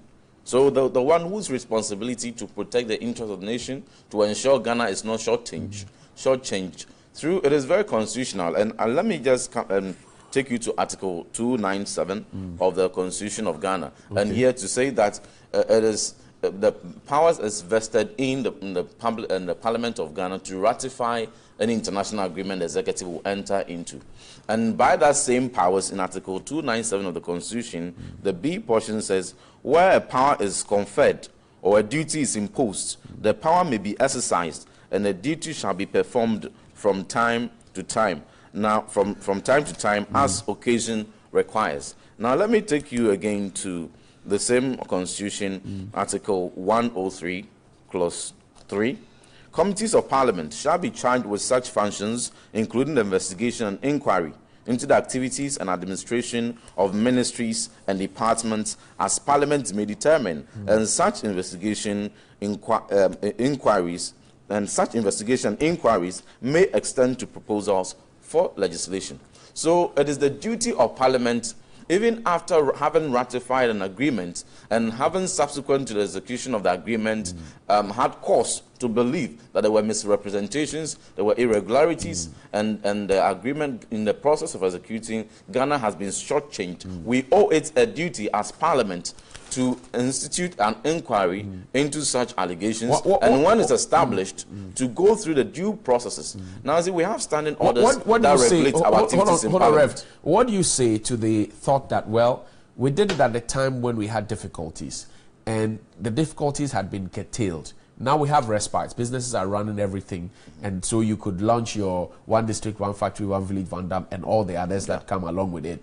So now, going back to rescind such a deal, which will perhaps send us back into the dark days. Yeah, it's not the best. Let me even clarify the motion, the urgent motion that was moved by. These are technicalities, right? So we need to take our time on it. The urgent motion that was moved in line with the provisions of our standing orders in Parliament. Now, Parliament plays by rules, right? And such a decision will have to first appear in the form of a motion. When the urgent motion was moved, it was to seek Parliament to rescind the decision taken to ratify. So it does not expressly affect the validity of the agreement that is between the executive and Ameri. It is only revoking the ratification that was hitherto given upon subsequent information and transfer. Is that it?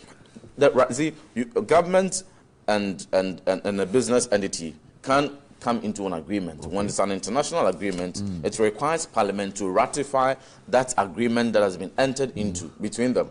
So you have the agreement done and then brought to Parliament for ratification subsequent to the entering into the agreement. Now, Parliament seeks to rescind that decision to ratify. It would not in any way invalidate the agreement that is existing. But what he's saying is that if we knew, on hindsight, if we knew does it this information... Does it take a portion of the deal away? It does not, but it has implications for the agreement. Now, what it says is that you have entered into an agreement. We didn't have these information that upon hindsight have been discovered, and we feel that Ghana has been shortchanged. It is our most patriotic duty to protect. No, so you have said that before. So this urgent motion, if it's carried, what happens? It is rescinding the ratification, and then the decision will lie with government to take the necessary steps as per the decision the executive will take. Now, there are options available. If we have noticed that there's shortchange, no one is preempting that the contract must be abrogated with implications. But we must acknowledge that there are opportunities to even seek for review. There are, I mean, you see, if I'm to go into the details of the government of the day do any wrong? Let me paint the right picture to you. Hold on, Doc. Did the government of the day do any wrong in dealing with the Ameri deal? Let me signing it. We don't have too much time. That's why. Yes, that's why I'm not going into the details. But if I'm to give you the facts, you've done a lot of detail. Yeah, if I'm to give you the fact that constitutes what I call attempt misrepresentation, the non-disclosures, the lack of full disclosures, and even let me just that give will you be the a very basis simple of K.T. Hammond's agent motion. Let me give you a very simple picture. This whole deal was contracted, and then let's say if I'm Ameri, I come into a deal with you. And I take $510 million, and then I go and then sublet it to another sublet it to another, and then that's all the role I played. Meanwhile, I disclosed in the course of executing that agreement that I was the one going to execute all this. So the only role that Mary played was just to sign the agreement under the pretext of all the information they gave, which turned out to be false, to sublet to a third party and to sublet. And then in the process, $150 million just was sort of a middle. Can I ask you a quick question? Was a middleman role that was. Can I ask you a quick question? This is a simple picture that I can play. But if you want to go into your simple the picture, I want to legal ask a simple details. question on your simple picture that you just painted. So this bottle of water right in front of you, I tell you that I can give you the bottle of water. So I have the bottle of water. Honorable Kwame Agboja is my agent. Yes. Mr. Boy is also my agent. And they all work with me. But those disclosures were not done. No. Did you demand for it? That's the question. Yes, there were disclosures that were made.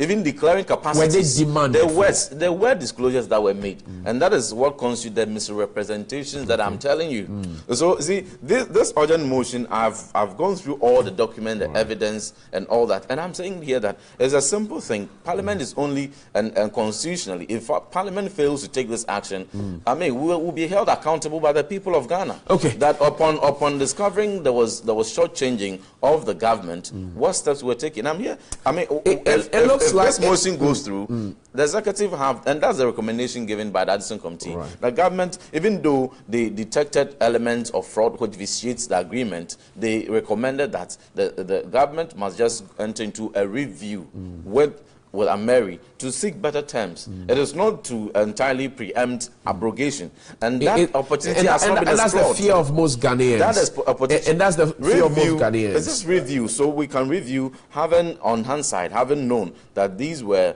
the actual activities that were to take place. You are source within government. What does this urgent motion seek to do? Is it to remove? It seeks to remove the ratification. Okay. The agreements. These are very. So it's not a tough war. No.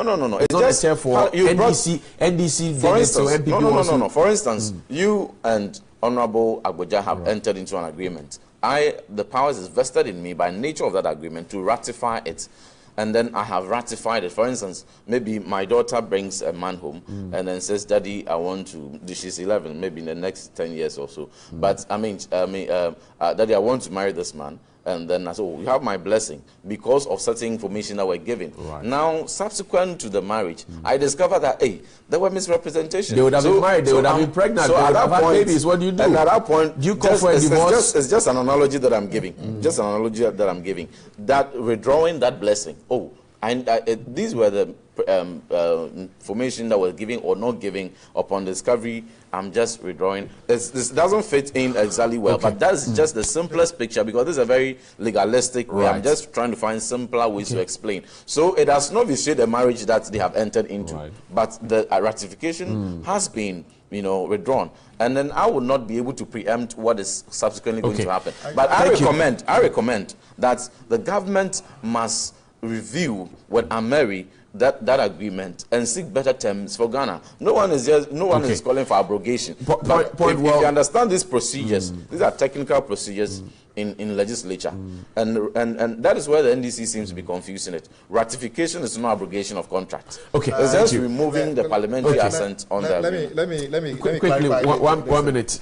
The government of Ghana cannot enter into an agreement with an international financial agreement without Parliament.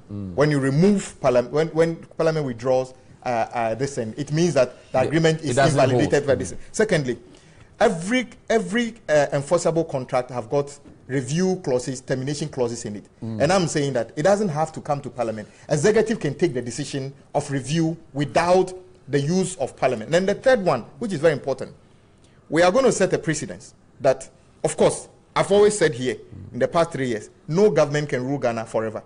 If you don't take time, the next government would take it, whether NDC, whatever, will take it like it is now a precedent. Is that not what you politicians do? No, I don't remember. It's more like musical chairs. No. When there's a swap of power. Any agreement entered to by any government that the next government doesn't like can decide we are going to review it.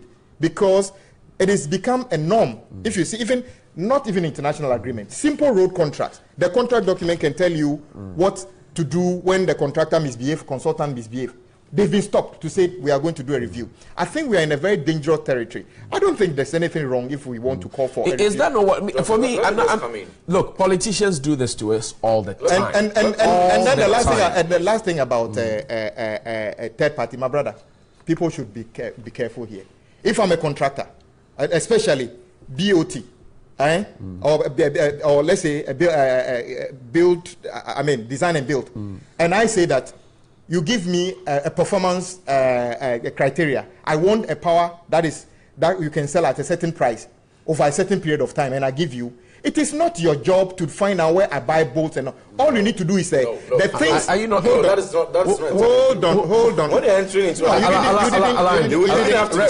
are you obtaining funding from? I never interjected. I'm saying that certain parts of the agreement is about performance. If you say, where would I get my turbines from, the combustion turbines from? I say, I'll get it from here. Did I get them from there?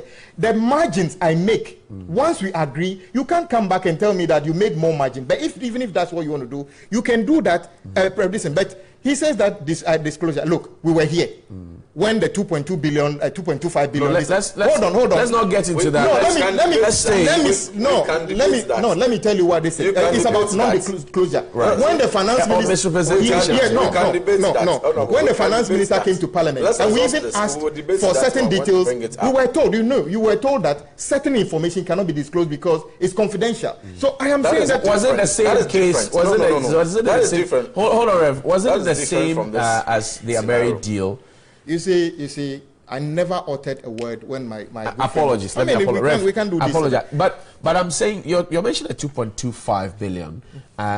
The issues of non-disclosure, were they the same in the case of Ameri? Yes, Parliament called for details of who are the details. The term sheets were brought vaguely. Another thing, we demanded, we were told those information are confidential. I'm just saying that it is not true that every contract can become like something that you can publish every detail. There's no contract in this world that you can say that all the details that are required are on the market.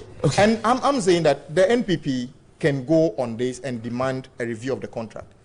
Nobody's against it, but use due process. And we are saying that you cannot. Are they doing something else? There's an urgent motion in Parliament. I am saying that the agreement was brought to Parliament by the executive. Now they are trying to use the hand of Katie Hammond to force Parliament to do something. I'm saying that the government must be bold to say we want to terminate or review Ameri contract. Let the Flagstaff House. Is that an assumption? No, that is not assumption. That is what happens in Parliament because it's a significant deal. So we want to see. You're mentioning the hand of government. Is that an assumption that's a higher hand, a hidden hand? I am here to see an NPP person who is speaking differently from. Anyway, listen, but you see, we can do this. We'll take some messages. Let the executive come to Parliament and say that they want to rescind or review the agreement. That would be a bold decision. I think it's fair that I wrap up my comments. Okay. Yeah. 30 seconds for you, I beg you. Yeah. We've run out of all the time. What has happened in certain jurisdictions is something that Ghana should copy. In Israel, a prime minister was jailed, and then after 7 2/3 of his jail term was granted pardon. These were offenses that he committed even during his tenure, not as prime minister, but as trade minister some time ago. You see, the fact that some agreement has been entered into and then subsequent to the execution, certain irregularities have come up, it will be a negligence on the part of Parliament not to take any action. Okay. It is not to suggest that change any in subsequent to any turnover, every agreement must be abrogated. Okay. That is not the point. Well made. But any review that sits better term for Ghana, thank you, Ref. must be. Skywalker in Takrady says, we thank the President for the 50,000 insurance cover for Ghana Police Service. Indeed, Ghana is working again. Greetings to Honorable Kobe Nab and Nanajua. Thank you very much. It serves Bukom Banku right.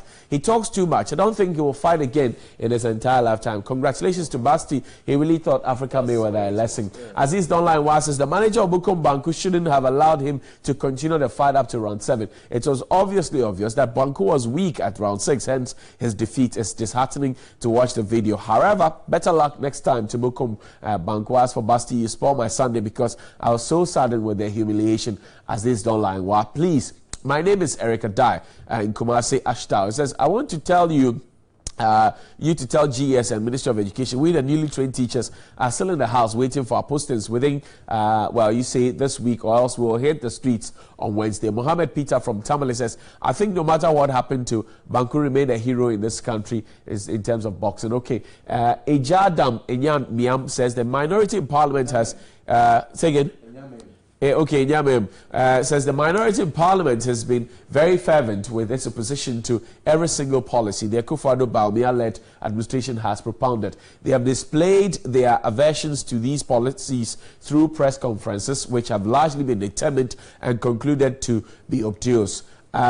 Now it has been established that one of the antidotes to shut the minority up is the introduction of the scandalous AmeriPower deal. They are fleeing from Parliament just because the issue is being reincarnated. When dry bones are mentioned, the old lady feels discomforted. AU Farouk in Tamale says the closure of some FM stations by NCA is a total sabotage directive they took. Good morning to you out there. Please tell the MP from Adaklu that he should do something about the Adaklu roads, because the district assembly at the Adaklu wire, okay, Zai, they are now constructing only wire roads, means that meanwhile all towns surrounding wire are all not good roads and a lot of potholes, the food staff there, but they don't have access to the roads. He should please do something about it. Kwame, this is for you. They're asking you to do something. I think it's a reasonable call. So but we're wrapping up, and our time is gone. 1 minute each. The NCA has cut 50% of the sanctions in slab, or the fines is slapped on media stations. Quick one. 1 minute for you. Yeah, we must support our regulatory authorities for the diligent actions taken to actually take action on non-compliant operators. And I'm glad that subsequent to the action taking, there were certain, concerns that came up. But thankfully, unanimously as a society, we are supporting NCA. Let us support them to ensure that rules and regulations are well kept, and by extension, other agencies whose mandate it is to regulate certain sectors of the economy to make sure that the rules that we have set actually work. We move out from the rhetorics and the perception that in Ghana we make laws, we don't enforce them. Let the implementing agencies and the regulatory authorities enforce laws. You have the final word on this one. Yes, I think I'm not against... Is the minority happy? I'm not against the NCA trying to enforce something, but we need to look at the role the media play. I think, for me personally, I think for this time round, forgive everybody and let's start on the clean sheet, because we know that there are so many government agencies, even including NCA. If we want to find out whether they've done everything diligently, will be found wanting. The reason for is that an excuse? The reason for stopping the stations is financial rather than content. To me, that is immoral. If we stop free media because they haven't paid, you are not helping the media. Morality and the law, where does it meet? Well, no, they are very quite divergent. But what I'm saying is that nobody is against NCA implementing the law. But if a station is closed down simply because they didn't make 100 million Ghana cedi and can pay 60 million, look, do you know that majority of media houses in this country don't hardly break even? The NCA shouldn't work on the basis of how much money they can make. Mrs. Dugan said we need to go. Okay. Reverend Intim Fojo is the Member of Parliament for the Asin South constituency, and Honorable Kwame Agboja is the MP for Adaklu. They are guests this morning. On that note, let me say a happy birthday to you, Mr. William Ajimabeku. Clean hand motto. So you're 65 years today. This is from Kwabna Idujemfi, your nephew. Happy birthday to you. If it's your birthday today, enjoy. Welcome back. We're going to talk about the National Digital Address System, because it was rolled out, it's been launched. I don't know if you've tried the app, but I haven't. It seems to work. But definitely we need to delve into it so we can all understand how it works and what we can do to benefit from that. And joining me to talk about it, I have Mr. James Kofi. He's the acting MD for Ghana Post Company Limited. Good morning, sir. Good morning. Welcome to TV3 New Day. Thank you for having me. You're most welcome. So let's delve into it. I mean, the big question is how Ghana Post came to be a beneficiary of this National Digital Address System, because obviously that's not your direct mandate. Tell me a little about that. Well, the government of Ghana, as part of its initiatives to turn around SOEs,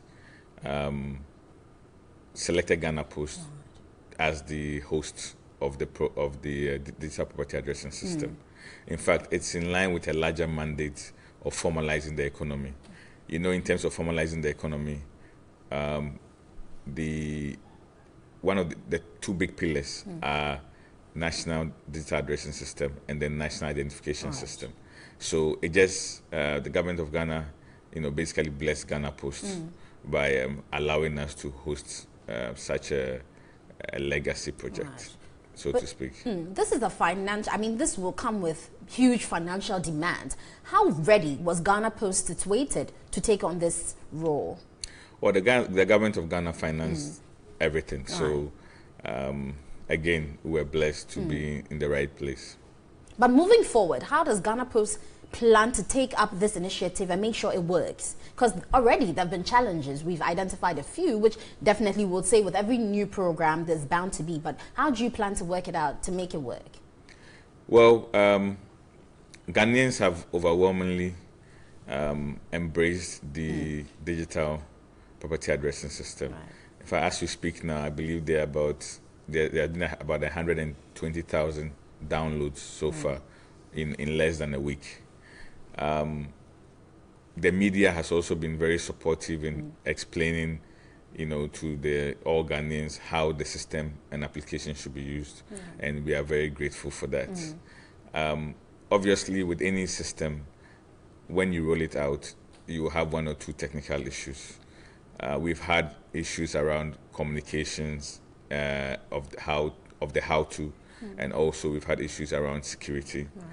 We have a team that is monitoring all the social media and other news sites, and then passing all the information to the technical team. And a lot of these concerns are being checked as we speak. In fact, some of them have been checked and updates have been made for some already. So it's an ongoing process. We do believe that within a very short time, we'll be able to fix a lot of the issues that have been mentioned. Very well. But how would this affect the role of post offices in Ghana across the country? Because as it was before, I mean, you'd go there to write, I mean, either deliver your letter so that it will be delivered elsewhere. What exactly are these offices going to do? And subsequently, do we see the offices fading away as you take on this role? Not at all. What is going to happen is that in terms of our 4-year strategy at Ghana Post, we have a number of key pillars.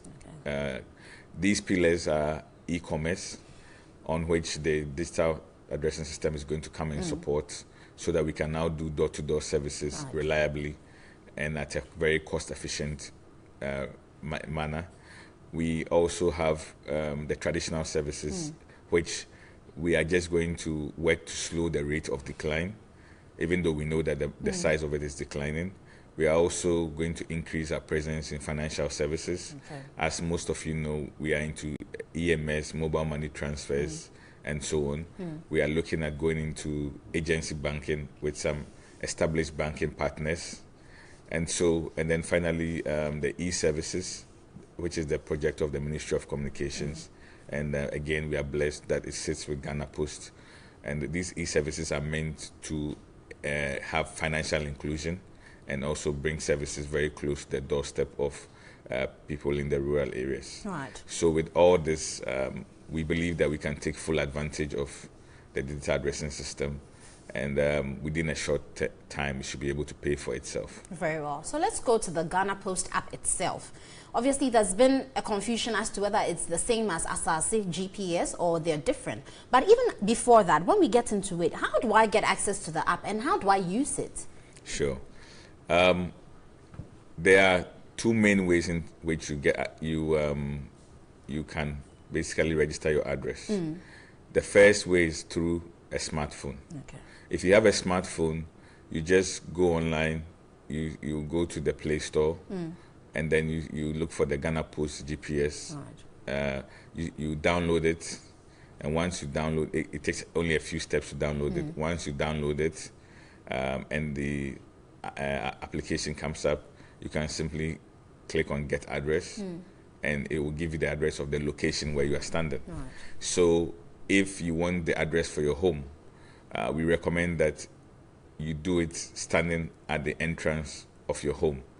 The reason is that when somebody is looking for you, or when the delivery man is coming to see you, they will come through your gate, through your entrance. And that's why we say do it at your entrance. The second one is through an offline device that the developer has provided to Ghana Post, where once you contact the post office, would arrange and then come and get your address for you. Right. So there's been an issue also with the naming, because we understood that depending on how it was chosen, if you have, say, UE, then it was Upper East, or UW. But obviously with the Upper East and Upper West, there's going to be a problem because both of them start with U. And the second, we understand, is supposed to be the city. So how do you how are they going to fix some of these disparities that have already come up? In fact, the Upper East, Upper West was never an issue. Right from the beginning, we identified that there will be a conflict. Right. And therefore, Upper West was given X as the symbol X. So Upper West is X. Just West X. Okay. You know, so we chose X to make it very easy to remember. Anyway, but break it down for me. So if I generate an address, what does it mean? I see a lot of numbers, I see alphabets. So when you generate an address, the first letter stands for the region. Okay. The second letter stands for the district. And then the way the addressing system is done, the closer you are to the city center, the more zeros you have in your sequence at the beginning. And then it basically goes from every 500 meters or so. So it tells you based on address how far you are from the center. Over time, as people use it, they will know and understand how it works, and they will not even need to refer to any document, and they will be able to use it. So in this new era, does it mean street naming is not important anymore? Street naming is still important because it still plays a role. Okay. So the government of Ghana has recognized that, and therefore the Ministry of Communications and the Ministry of Local Government is leading an inter-ministerial team to see how to harmonize it and make sure that we benefit from both the benefits of the data addressing system and the street names. Well, definitely in this advent of cyber attacks and fraud and all the issues that go with IT hacking, people will be wondering if when I put my information out there, I'm not leaking my own privacy, I'm not opening myself up to, you know, being attacked or hacked or whatever it is.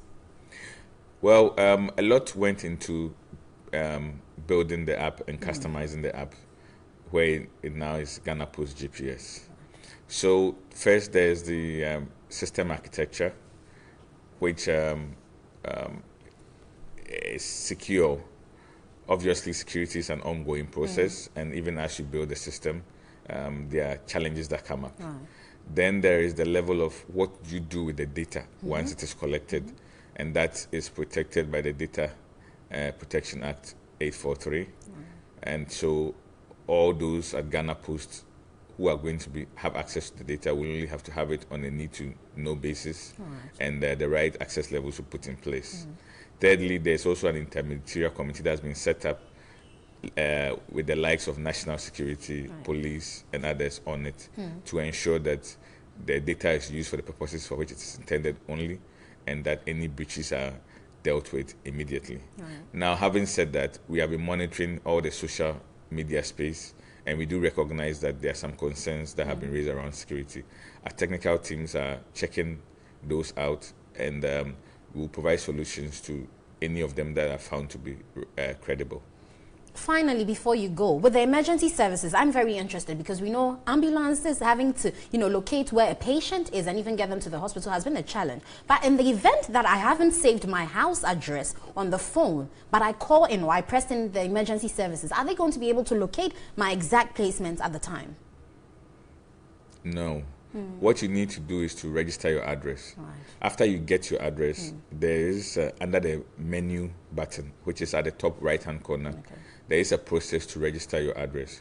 Once you register your address, and then once you enable that feature, a feature which relies on your location being on, then when you hit the button, the emergency services will know where you are and come to you. So if that happens when I don't have my internet, I'll suffer for it. That's correct. Or if your location is off. Anyway. All right, that's all time we have for us, guys. But I hope you learned a thing or two about the National Digital Addressing System, and I hope you join on the platform with Ghana Post GPS. Do download it. Let's know your feedback. Thank you very much for joining us. Thank you for having me.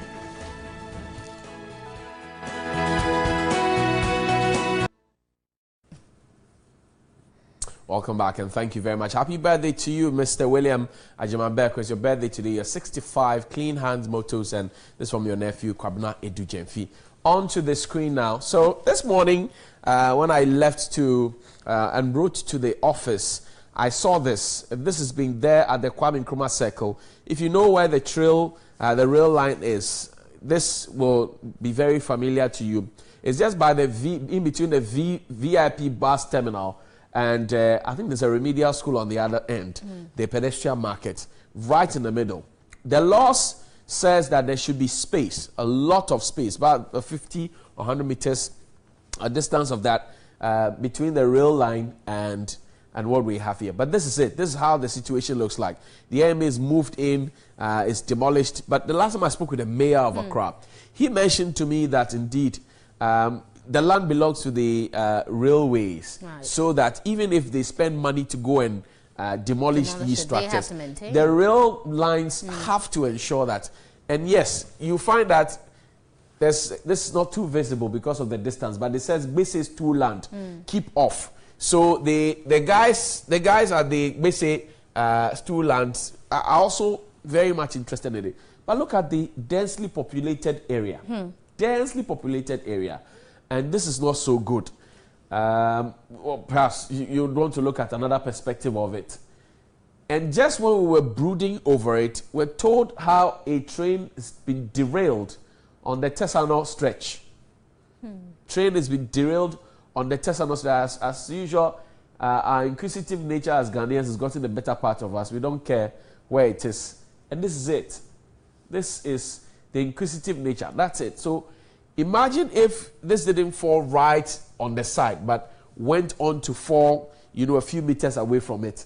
How would people have coped? How would people have coped? This is it. This is how bad the thing is. This is it.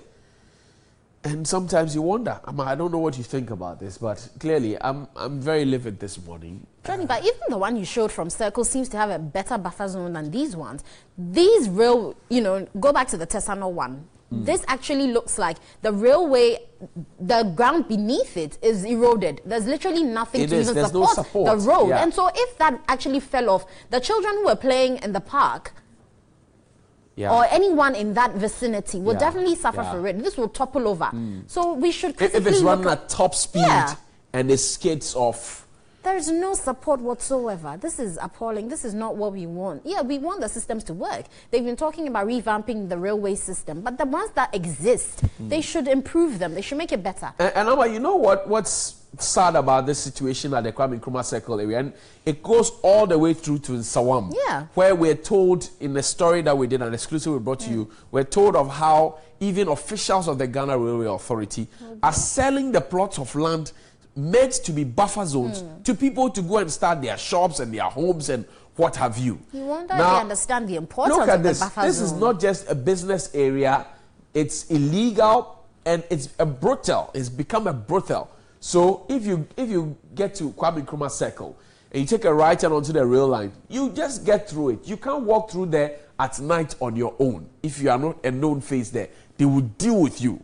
So this is happening. And yet we find that just a few meters away, the police will mount its barrier. The Braka police is there, the Kanishi police is there. We have the patrol teams around and everything else. We have the AMA, okay? Recently, I thought the AMA said they went out there to go and demolish illegal structures and they put fire, they set some on fire in the open just to show bravado and all of that. What has become of it? Look at this. Look at this and compare it to what just happened at Tesano. So that if this should have happened at Circle, what would have been the situation? If something like this had happened at Kwame Nkrumah Circle, top speed, what exactly would have happened?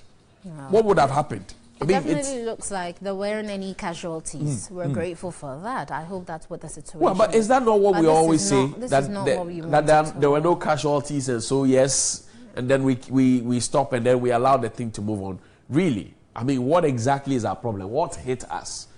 What is it that hit us? But Johnny, transpose this even to the road, where we have the demarcated roads for Ayalolo buses, and you've got other vehicles passing by.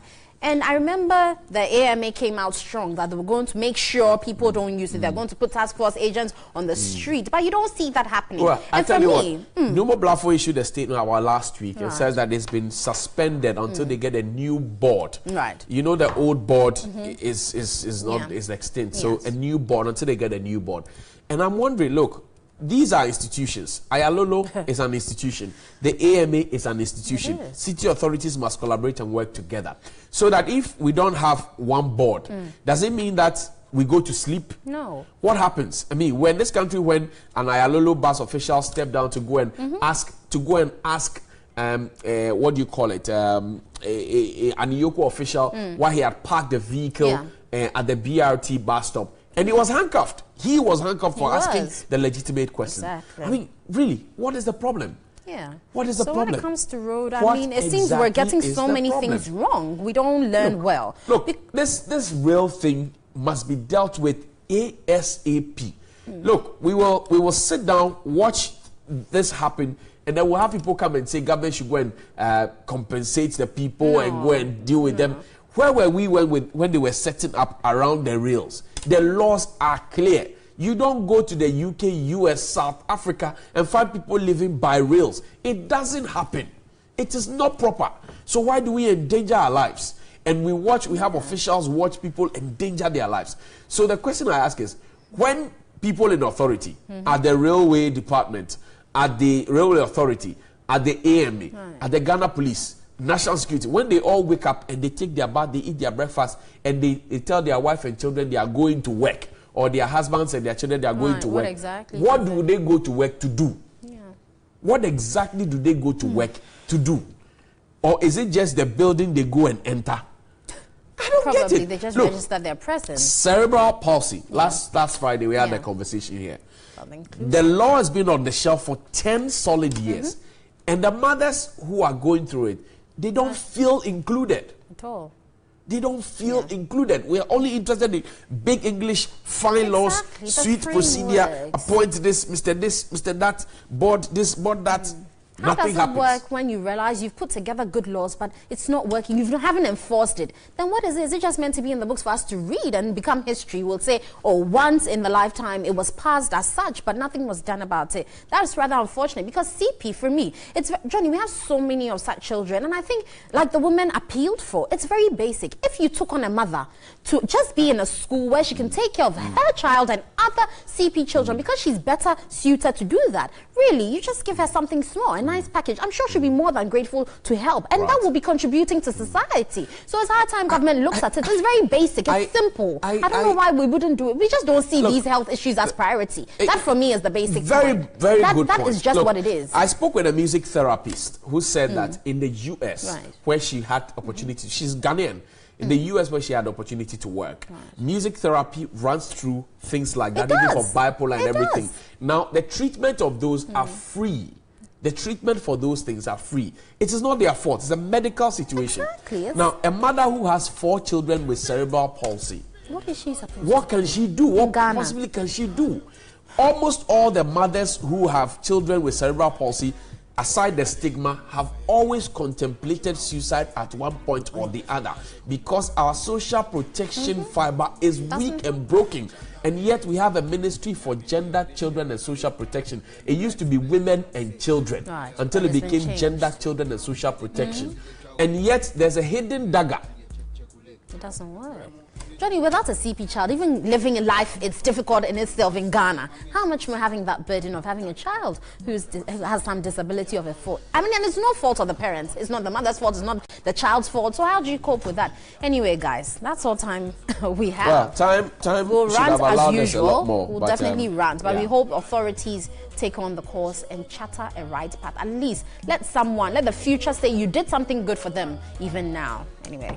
So we'll see you tomorrow. We'll see you tomorrow. Tomorrow is Tuesday. Make sure you excel today. Monday is the first day of the week, so excel. Shine. Yes, shine, just glow. Shine like Dr. Nana Majima. She's and it's Pink October, so ladies, check your pink. breast. Let your men help you. Okay, I don't have pink now. So we'll see you tomorrow. Oh, I have a pink paper there. Pink, I was yeah, just pink, about yeah, to say you have pink. pink. Sergeant